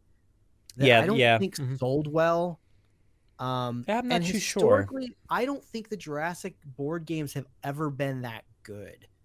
So I'm wondering if they just felt like they couldn't bring anything really new to the table with that. I mean, I'm not a huge board game enthusiast, like especially when you go beyond like Parker Brothers and like Milton Bradley. So I don't really know for sure what they could do, but I want to say I've never really had a great time playing a Jurassic board game personally. And so I'm just wondering if, looking at the sales, I'm sure that people working at Mondo go to Target and see that Jurassic board game is just sitting on shelves. Yeah. Like it's a shelf warmer, unfortunately. I bought it and I've never played it. So same. I think this was a smart idea. I'm excited to get this. I dig card games. Like I know like when Gwent came out for it was like in Witcher 3, I got really into Gwent. I bought a physical Gwent deck, which I've never played, but I would love to play it. Gwent on the PC and on the PlayStation is fun. So I'm down to learn a new card game. And what's nice about this is I think you can even play solo, right? 1 to 2 players. I don't know. Does it say 1 to 2 actually? No, I think it says 2 players, and it's 20 minutes, ages 14 and up. Cards, I think it says 63. Something else, I can't really see what that says.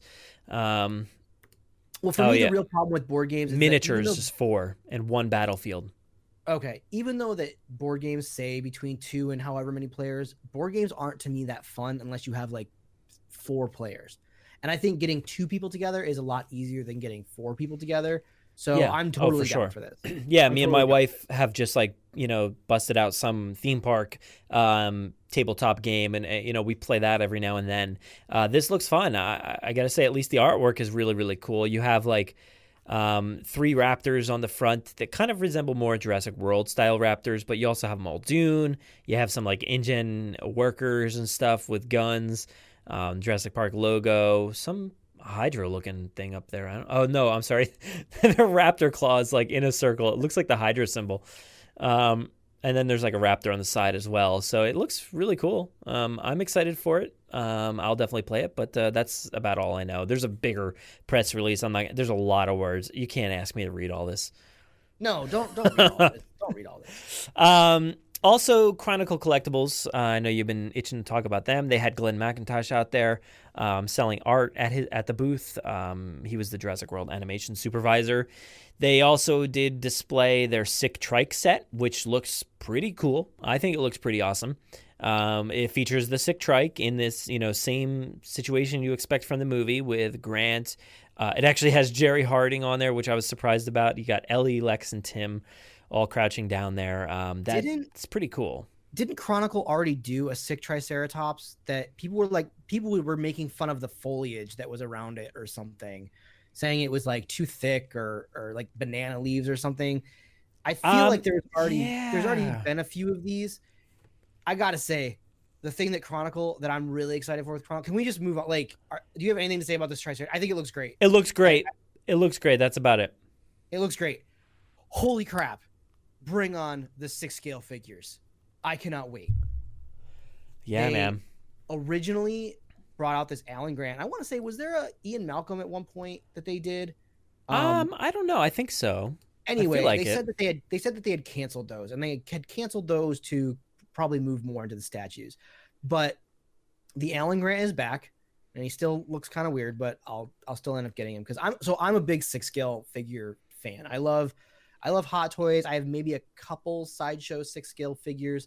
I have been wanting 6-scale Raptors forever, and we're finally getting one. Now it's not perfect.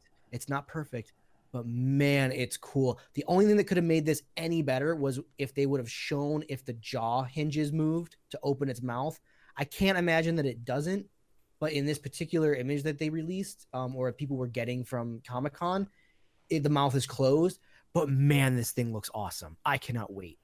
It really does. I don't know if it's just me, but I feel like it almost resembles more the Lost World kind of style. But it's interesting. It's got this like maybe. I mean, it's a lighter paint job with like the striping kind of on it. That kind of does it for me. That kind of looks Lost World style. But either way, it looks really, really cool. And yeah, I love the 6th scale. I have Sideshow, I think, Indiana Jones from Kingdom of the Crystal Skull. And I love him. I love that figure. And I want more of these. And they're usually a more manageable price than their $899, which I think is like what the Mosasaurus is that was like just announced. Yeah, I mean, look, I would love the Mosasaurus. I was lucky enough to work on the shot where the Mosasaurus like creeps up behind the submarine and like opens its jaws. That was one of the shots that I got to work on in the film. That's awesome. But like, yeah, like $800 now. Yeah, 6-scale figures, they usually are like a lot less expensive. So right now, at the top of their game is at the top of the 6-scale market, I would say is probably Hot Toys. And I would say a standard figure with a standard body inside. So for those that don't know, inside under these clothes is just kind of a standard like maquette figure underneath. And then with 6-scale, what really sells the human figures is the paint and the sculpt on the heads and the clothing. And I think the clothes on Grant are a little ill-fitting. However, it was the 90s, so clothes were definitely ill-fitting anyway. I would say Hot Toys would sell this figure for like $220 or $230, and Hot Toys quality is far better than Chronicle's quality when it comes to the paint, like the making it look like the actor. So if this thing is above $230, I think they're overstretching. I think this thing needs to hit a sweet spot of $200 to $210. But this Raptor, custom sculpt everywhere. There's no pre-done maquette on this thing. This thing is custom all the way. I think they could get away with asking $300 for this item. I think so. Yeah. Yeah. And that's way more manageable than the other ones, like I was saying. So this is cool. I'm really excited for that. Yeah, I'm really excited. I can't wait for pre-orders to go up on this. Bring it on. And you know what? I hope these things sell because I want an Ian Malcolm with a Lost World Raptor. I want I just want a Jurassic Park 3 Raptor. I don't really need anybody. You don't for need the Jurassic humans, Park. you know. No, and then we can. I mean, I guess like another grant. I guess. Give me like a tree with a paraglider like hanging from it with a Ben Hildebrand skeleton and a VHS tape or something. Like give me that, please. Not VHS. And then give me like an 8. Owen in a blue. I'll take an Owen in a blue. For sure. I don't need any more. I'm fine. Give me Claire. But a 6 scale Owen with blue? I don't need it. Crazy. I don't need it. 6 scale, man. 6 scale. It's the real deal. Mattel has ruined me on the Owens, to be honest. You just spent. I'm done. I'm done with the Owens. Enough of the Owens.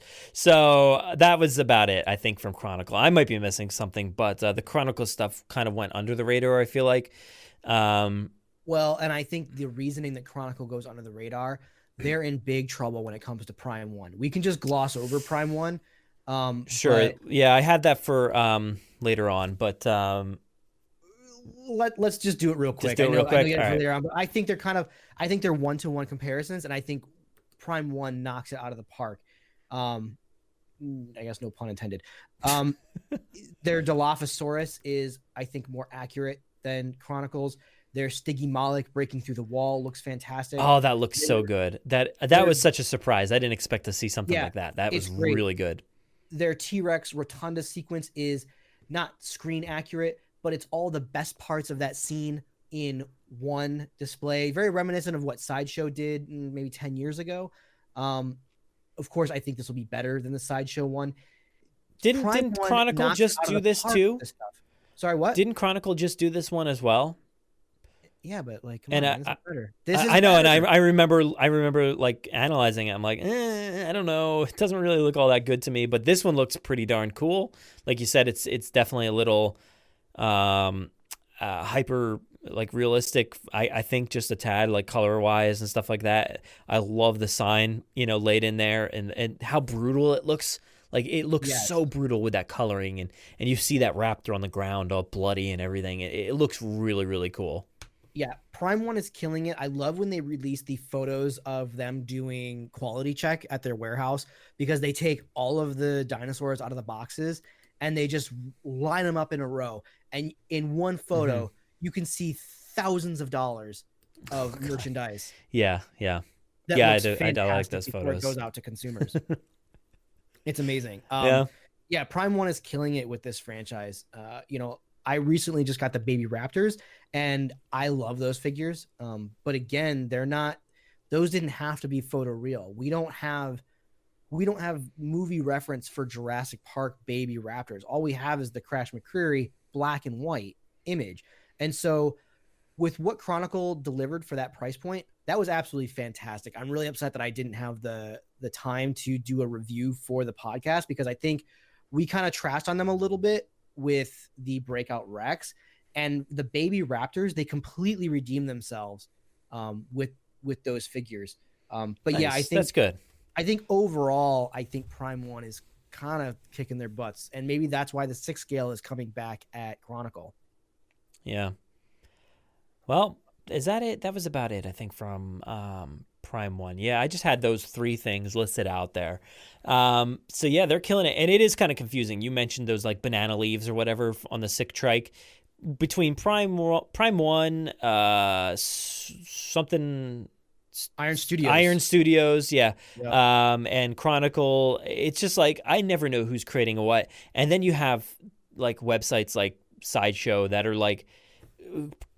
accumulating all of them together and just like posting them all as like Sideshow. And I'm like, oh, what is happening? I have no clue anymore. Like it doesn't make any sense to me. So there's a whole lot out there, but Prime 1 is killing it. And Iron Studios seems to be killing it pretty well. And Chronicle needs to catch up a little bit here and there. So it looks like they're on their way. I don't even necessarily think they need to catch up in.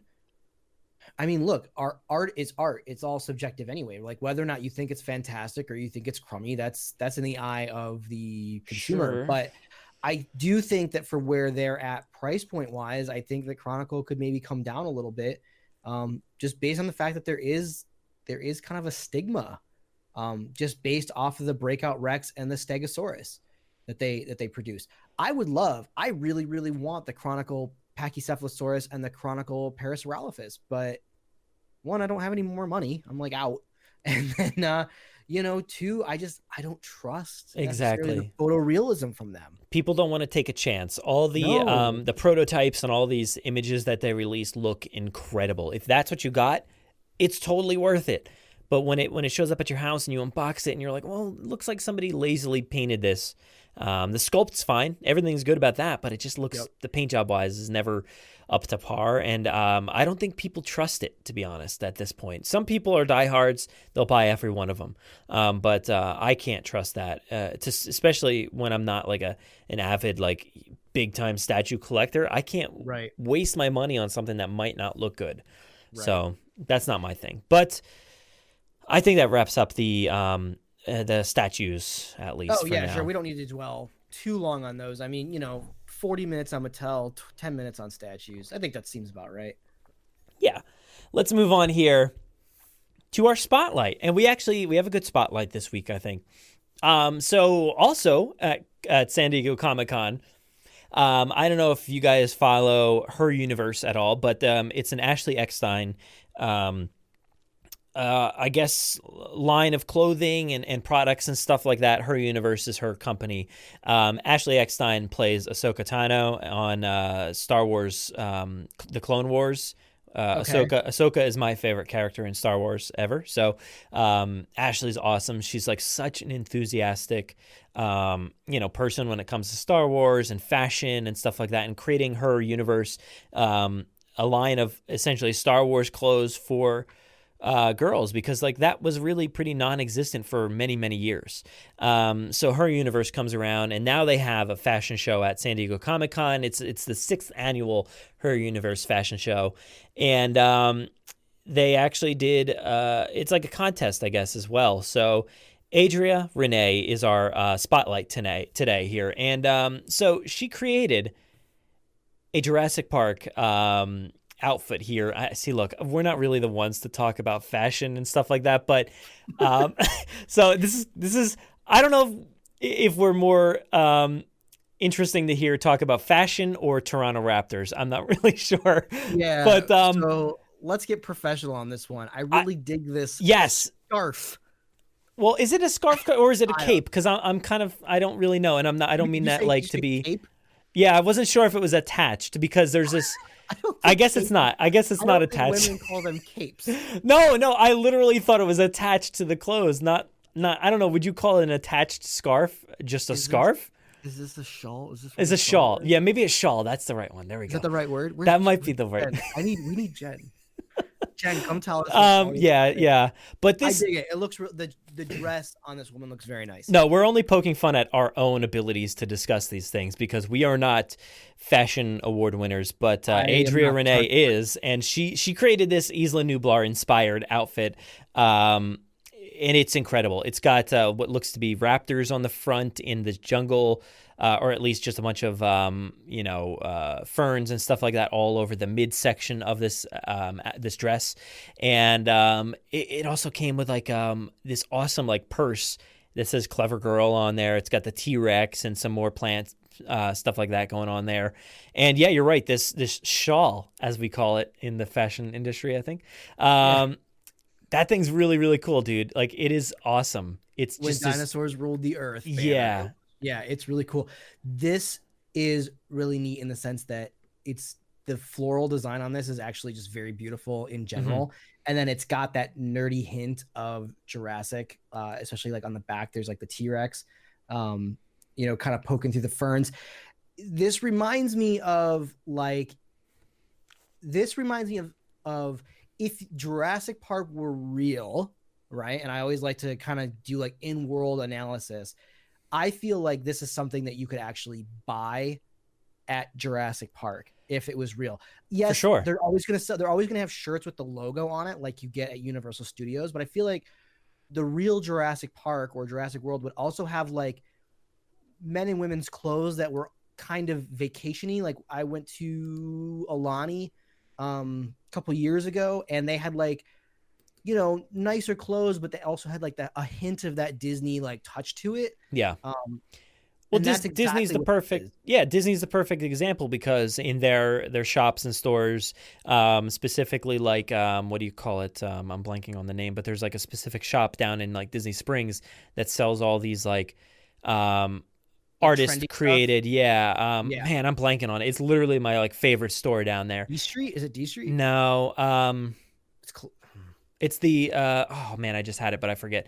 Doesn't But matter, they sell all this like really cool designer stuff and stuff that like will call to theme park attractions and stuff like that replicate something you would see in the attraction. Or so that's exactly in line with what you're talking about. And this definitely looks like that. You would see this hanging up on Isla Nublar, like for sale in one of the stores, Jurassic Traders or whatever. And that's really, really cool because it doesn't specifically say Jurassic Park or anything, which is awesome. That's the kind of like merchandise that I like to see, is like not just a giant logo all the time. I want like something subtle and something unique. And it's so cool that Adria here like took the time to make something Jurassic Park themed, and it got the high award here, the judges award for I don't know what the judges winner. It's just judges winner. That's all it says as far as the winning designers for 2019. So it's really awesome though. This white dress with the floral designs and the raptors on the front. It looks like maybe another raptor on the back and the T-Rex on the back as well. It's really cool, and that shawl is awesome. It reminds me of kind of this. I'm not comparing this to a T-shirt, but I have a T-shirt that was from it's from Old Navy, and it's black, and it has like faint gray / white like outlines of like ferns, and that's it. And I wore it to work one day, and someone was like, "Hey, that's like a really nice shirt. Like, that's really nice." And my boss looks at it and goes, "He's just like pretending he's living in a world where Jurassic Park exists." And I was like, "Shh, don't tell anyone. This is my non-Jurassic Park / but it's just Jurassic Park shirt." Like it's nerdy in the sense of just kind of, if you see it and you get it, great. If you don't need to know. Yeah, I like that. And I do have a quote here from her. I was checking out the OC Register, I believe. And I found this quote here from her, and it says, "When you see designs for Jurassic Park, they're usually rugged. So I wanted to translate it into something beautiful." And certainly I think that is absolutely what was done here. Because she's right. Like, you think about Jurassic Park designs, you think of like Robert Muldoon, like you think like you need to be wearing a vest or, Owen vest or something like that with boots, this or that. And that's why I think, the ideals behind Jurassic World were so apparent for me is Claire was in this kind of attire with just strictly white, very fancy, very elegant. And then, you had to break that down and turn her into something else. And, she translated that really well here as far as creating something beautiful. Well, and I think what Jurassic World kind of misses in relation to Jurassic Park is that Jurassic World is very rugged. It is very industrial, but the original park designs were meant to feel like it existed in an already existing world. And so when the original team who made Jurassic Park set out to Hawaii to get those those backgrounds and stuff, it was because they looked at it, and it says in the bonus features when they were scouting for locations, they were like, it feels like this is where you'd want to see a dinosaur. Not in a concrete pen, off a monorail. I mean, the monorail is cool, but like not in a concrete pen, not behind, giant steel fences, but you would want to see a dinosaur in this already existing lush garden. And so like when I think of like what Jurassic Park would have been had it stayed open, would have been kind of this botanical garden kind of feel, and not necessarily the Walt Disney World feel that we got in Jurassic World. And I get what they were doing with Jurassic World, but this dress reminds me very much of the old school thinking of what Jurassic would have been. I like it. Yeah, this is awesome. So yeah, we definitely had to like shine a spotlight on Adria here because that's awesome. And I like reached out and congratulated her. So hopefully maybe at some point we can have her on to talk about this. That would be really cool. I don't know if I'm capable of that, but I would try. I'm sure, I'd sure try. But I love this. This is awesome. And I'm so grateful that like, like I said before, she took the time to bring Jurassic into the Her Universe fashion show. That's completely unexpected. When I saw this pop up, I was like, wait, what? Somebody actually designed something for Jurassic? I feel like nobody ever thinks about Jurassic for these things. Like, that's really, really cool that it got a spotlight there. Yeah, that's awesome. But yeah, congratulations, Adria. That's really awesome. But let's go ahead and move into our, I called it second half, but not really second half. So we covered a lot of the toys and all the toys and everything. Next up, I just kind of want to touch on Jurassic World, the ride.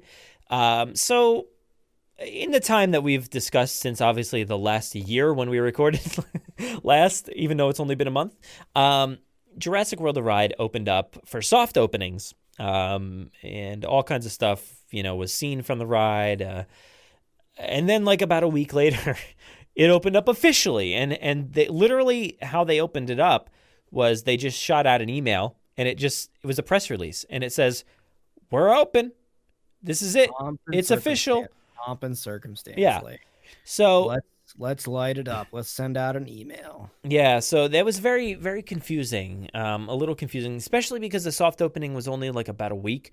I feel like usually it's a little bit longer than that. And when we're watching these videos about this ride, it certainly looked like stuff was missing, and stuff was not to the full effect, especially that top portion, which if you've seen the leaked photo that was taken inside the attraction before it actually closed. They were testing out the rigs and stuff before they actually closed it down. The Indominus Rex is right there in battle with the T-Rex. But in the soft openings, that never happened. So we would say, well, they might have a few more weeks here to open this up, and maybe they'll add some of these effects. Maybe we'll see some of the shaking in the boat. I don't know. Maybe that's come online since. I'm not actually sure on that one. But we never saw anything happen further with the Indominus Rex. We know from the behind-the-scenes videos that the arms and the legs and the body were built, but all we're really seeing now is the head. So who knows what's going on up there. But they opened it up. It's official. It's opened. And they also seem to do the big public event for people, I guess. They opened it up, not us. They had Bryce, Chris, Colin, Frank Marshall. Did I see Kathleen Kennedy there? I would assume so, right? Yeah, maybe. I don't know. I mean, this isn't anything that I was following. It just isn't. When the behind the scenes footage came out and we talked about it, it wasn't behind the scenes, but when the initial videos came out of people riding it, this isn't anything I'm running to California for. I'm actually more interested in what they're doing outside of the ride with the puppets and the costumes and the drinks and the ambiance they're trying to create. Like, I'm kind of more interested in that than seeing something that honestly doesn't even look as exciting as the dinosaur ride at Disney. So, well, you can't touch that. Like, it's not possible. I have my other theme park it's show. Not possible, but it's Jurassic. It's the best dinosaur franchise in the world. Should be. So, like, do it up. Should be, but yeah, I broke that down on my other podcast, Grim Gritting Hosts, and we put them head to head, and unfortunately, Dinosaur the Ride comes out on top, and I think it would every single time. It's way more thrilling of an attraction than Jurassic Park or Jurassic World the Ride. So, well, I mean, that ride, number one, the infrastructure of that ride, Dinosaur, is phenomenal in both parks. It's phenomenal as Dinosaur, and it's phenomenal as Indiana Jones. So for sure, yeah. Really, that ride in general is great. Like, I'm almost wondering if there's not a franchise that you couldn't put on that ride that, like, it wouldn't be great. Everything would be great. You know what they needed? Yeah. Fast and the Furious, but instead they got a tram ride. So, but I don't know. The ride, like I said, they did a public event, or not a public. It was for the press and stuff like that. Didn't invite us. They had celebrities out there. Chris and Bryce were there. They did a bunch of like fireworks, and they showcased all those dinosaurs that you were mentioning. It looked nice. It looked great. It looked cool. But it's open officially. This is it. It's here. And I have not seen any change in those effects. I'm still hoping one day it comes online, because it's kind of missing for me, kind of lacking. But we've talked about the ride plenty as it is. So I just wanted to showcase that public event. They had literally all kinds of celebrities out there. It was actually pretty crazy looking. Did you happen to see anything from the event they held? A little bit. I saw stuff that Chris was posting at the Outpost or on his Twitter feed, maybe. Cool. I'm glad it's happening. It is tough, right? When I'm sure that riding the actual ride is far more thrilling than watching it on my cell phone. Of course. From someone else's cell phone. But I don't see myself necessarily going to California anytime soon. And this is something that I'm generally going to be disappointed when they gut Jurassic in Orlando. So I will not be. I'm ambivalent, I guess, to all this theme park stuff with Jurassic because I think they've never really knocked it out of the park. I think the closest thing that they've ever had to being like what Jurassic Park would actually have would be, yes, the River Cruise. And I think the Triceratops encounter back in the day. Like, to me, that is what Jurassic Park would have been. I get that that's not super thrilling, but like when I go to a zoo, I don't go to the zoo for the roller coasters. I go to the zoo for the animal attractions. Yeah. You're not really getting much of animal attractions here. And and I'm not picking on them. No. It's just that when you're dealing with hot environments and animatronics and stuff, it sometimes just probably becomes lackluster. And so I think where Dinosaur is so much better in Disney is the fact that it's an indoor ride. Mm-hmm. It takes place at night. It tells a story throughout. That you are, if you've never ridden the ride, it's a story that you're unfamiliar with. It uses branding from a very, I would say, unpopular Disney movie, and makes that movie thrilling. It's far better, which is disappointing because I think Jurassic should be the best. Yeah, I mean, like, we can't really compare the two things too much because this was never really meant to be a big upgrade or anything, major upgrade. It wasn't supposed to be a new ride, even though their press releases over and over and over again said new ride, which is very confusing for people. It's misleading. Very misleading. So I know a lot of people expected more, but I'm happy with what we got. I just wish that they changed some of these effects, and as of the opening, it doesn't seem like they changed them. So I'm kind of disappointed in that fact, but the event seemed big. It seemed epic. So they held it a few weeks after the opening itself. Not the grand opening. I guess the grand opening was the event. But a little underwhelming for me so far. A little bit, but that's okay. Yeah. Who knows? I'm sure it's great. Yeah, and lastly here, last thing I want to touch on, Battle at Big Rock. So this week, as of this recording, this is being released on Monday, and Hobbs and Shaw comes out on Thursday, Friday, one of those days. And we've been led to believe that Battle at Big Rock is coming out before Hobbs and Shaw, as like a special feature, kind of like a small short before the movie. That's what we've been told. And it's been a while since we heard that news, and we got the toys, the Allosaurus and the Nasutoceratops, but we've got nothing else. We've heard nothing else from anywhere, from any source, nowhere. We know nothing about this thing outside of there's some toys and somebody said so. So what do you think? Are you going to go, first off, are you planning on seeing Hobbs and Shaw? I'm planning on seeing Hobbs and Shaw. If it's there. If it's there, Hobbs and Shaw for me is going to be here's the thing. I will financially support Hobbs and Shaw by buying a copy of it. I won't rent this movie. I will buy this movie for $20-some, and I will have it in my collection with the rest of my Fast and Furious Blu-rays. Okay, so you're a fan. You're a fan of the franchise. Yeah. I love the Fast and Furious. I think the only one I saw, the last one I saw in theaters was 8, because I worked on 8 for the international version, and I went and saw 7 because it was Paul Walker's last one, but I did not see 4, 5, or 6. I didn't see 3, 4, 5, or 6 in theaters. So I'm a fan. I love watching them. I've seen them all multiple times. But if they were to if they were to advertise a Jurassic World short, I'd for sure go to see this in theaters. And I gotta say, I don't think this is happening because they've not said anything on any of the trailers. They would always say at the end, "Oh, and make sure that you get there early for, a Jurassic World Battle at Big Rock short." Like they would say it at the end of like the TV spots, and they haven't said anything.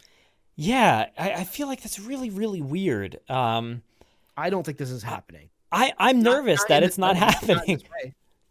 I know. I don't know if it's like, some issue that, was because this was released, the information was released at Toy Fair. We'll be straightforward because we're at the end game here. No movie pun intended, but it was released at Toy Fair that this is going to be in front of Hobbs and Shaw, and we've heard nothing else since. And I don't know. I am certainly nervous. So did something happen with that? Did they delay it because of that? Did it not work out as a film or a short film? Did the effects not come out right? Did something happen that is not, that they're not telling us? Or maybe did they decide, hey, we need to put something on TV, in November or December or something, like, we want to air this on NBC. We don't want this to go on theaters. Or, they have a, which I'm kind of confused about. I didn't really look too far into it, but like a streaming platform that's like apparently free, but like not, I don't know. Maybe are they saving something for that? Like, I just don't know why we haven't heard anything. And so your final guess is that it's not happening. My final guess is that it's not happening in front of Hobbs and Shaw. Now, when you talk about streaming platforms, I don't know, like NBC has their own coming out, but like really like okay, Disney Plus is going to pull you in with like 4 or 5 MCU series and 2 Star Wars series, and what, Universal is going to pull you into theirs with a Jurassic World short? Like, I don't think so. All they need is The Office, and then we're all hooked. Like that's it. No, I am buying The Office so that I never have to pay to watch it again. I can't even do that because like there's nothing easier than putting on Netflix and just hitting play. Like, and I don't want to have to load a DVD every time. Like just buy it off of like Amazon or off iTunes or something. Oh, it's still not as easy. But neither is like an NBC streaming platform or something. But as far as I know, you can watch if you have like cable, you're already subscribed, I guess, to their platform. So yeah, I don't have cable, and honestly, I'm thinking about going back because it's all getting so expensive again. Yeah, it's become cable again. But yeah. Battle at Big Rock. I don't know. I'm concerned at the moment, but I hope this is all, all set aside once the movie comes out and we can finally have our confirmation. I will be there Thursday night watching this movie, crossing my fingers when those trailers stop. Maybe we'll get something. Maybe we won't. If we don't, it's going to ruin my entire viewing of Hobbs and Shaw. No, is it? I think so, because I'm going to be like stewing, in my seat. I'm going to be like, I'm going to like be texting everybody. It's not there. Where is it? Like, so it's going to ruin my entire thing. Like, look, man, Hobbs and Shaw looks totally bananas. Man. It does. It looks amazing. I enjoy that movie. I am all for it, 100%, because I love the Fast and Furious movies for as ridiculous as they are.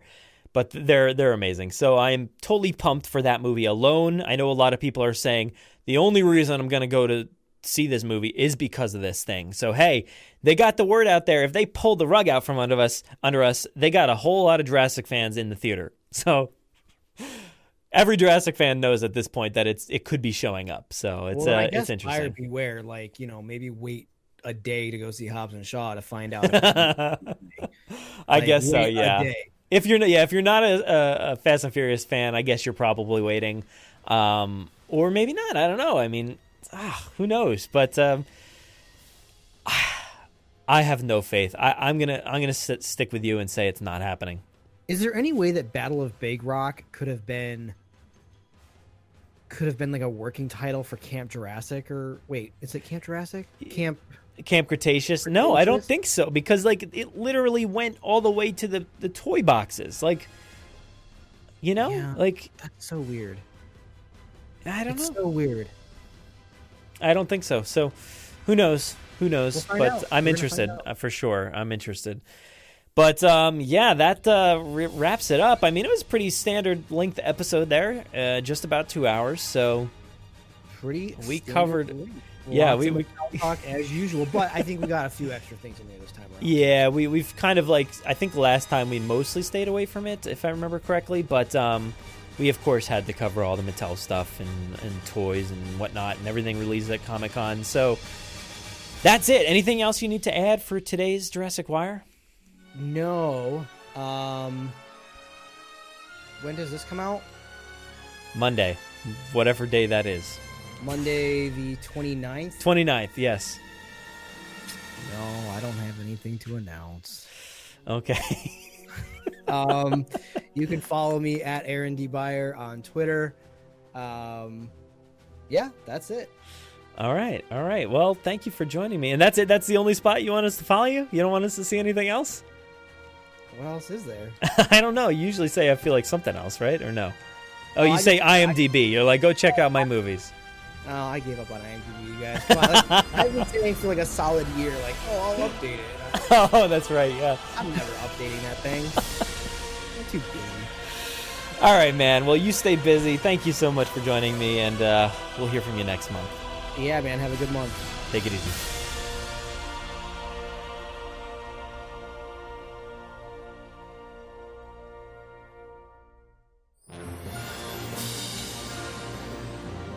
Thank you so much for listening to the 199th episode of the Jurassic Park Podcast. Of course, a big thanks goes out to Aaron for joining me in the Jurassic Wire each and every month. And like I said in that episode, it just feels like it's been forever since we've done The Wire. And I know it's a lot of people's favorite segments, so it's always one of mine as well. So I really, really enjoy recording it, and we always have a great time and go through it like so quick and fast paced. By the time we get done with it, we're like, oh my God, we just spent 2 hours talking about this stuff, and we could definitely go on for many more hours. So that's what next month is all about. And actually, he may be featured even sooner than that, maybe even next week in the mailbag. As long as things go smoothly, we'll see. But like I said, keep all those mailbag questions coming in, because we're going to have a big episode for episode 200. Gonna have a lot of fun. I'm really excited for that one, and I think you guys should be too. But thank you so much, Aaron. Always a blast, and I hope you guys enjoyed everything that we discussed here today.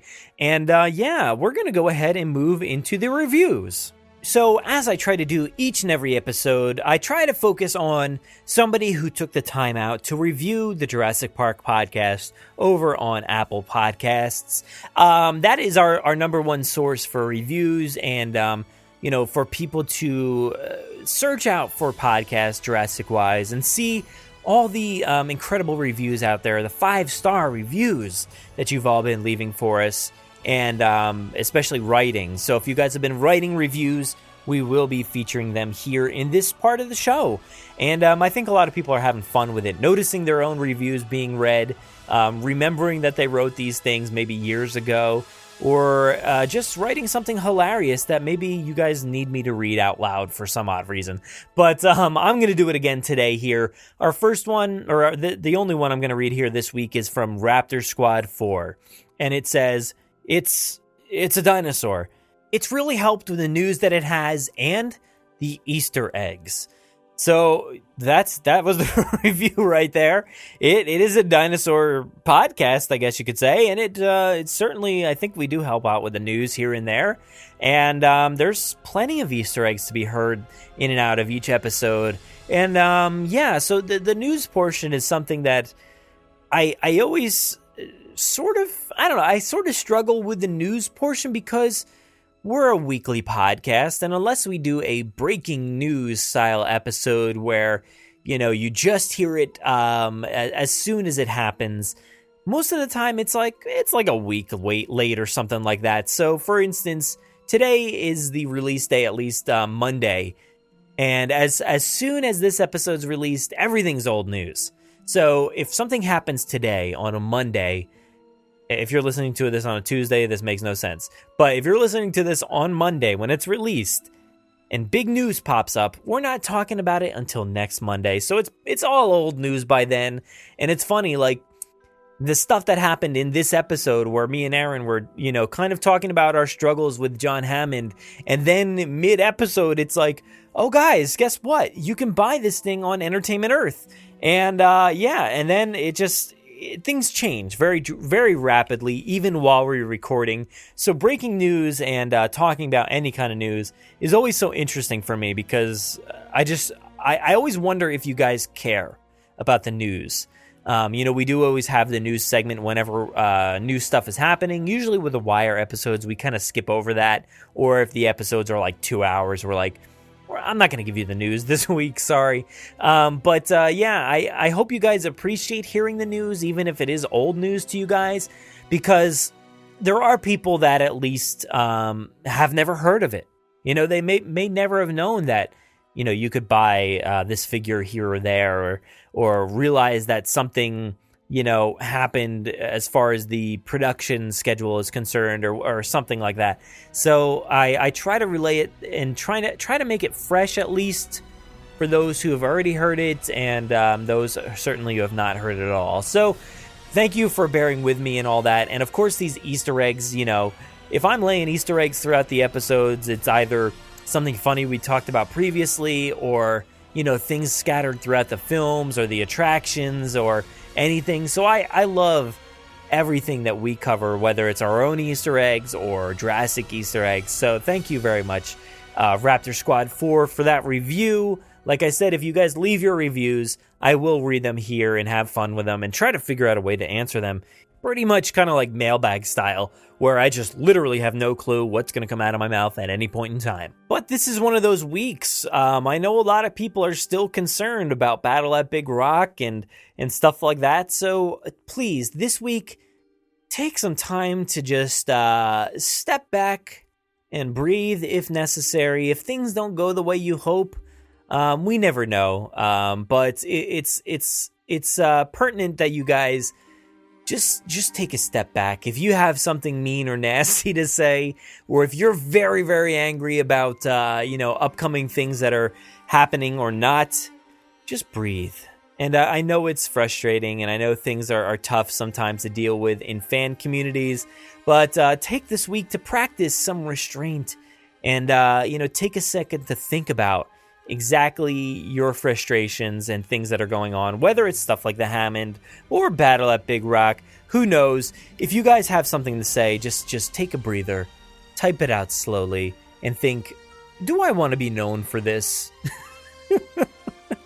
I try to do that. I try to practice that with my own stuff, and I write some stuff and I'm like, I don't know if I want to put that out there, whether it's good or bad. I'm just like, I don't know.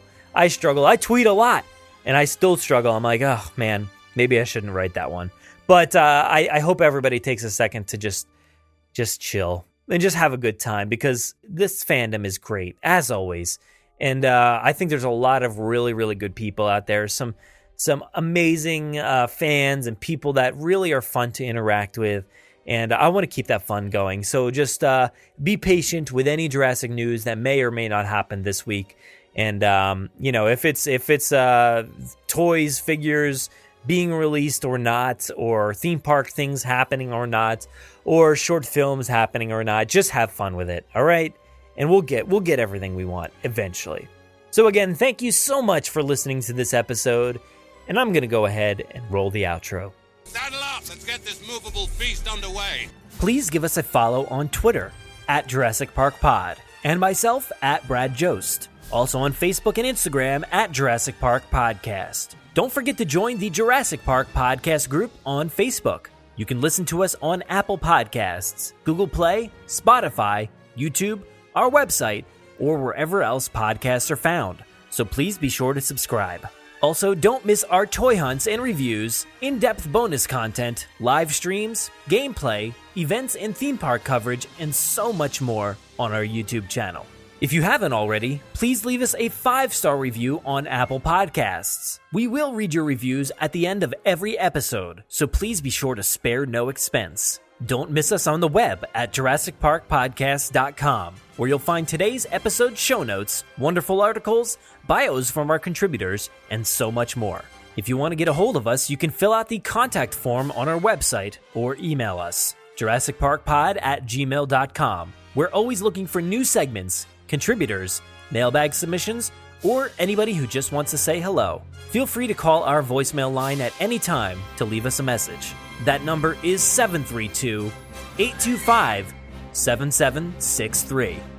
Thanks for listening, and enjoy.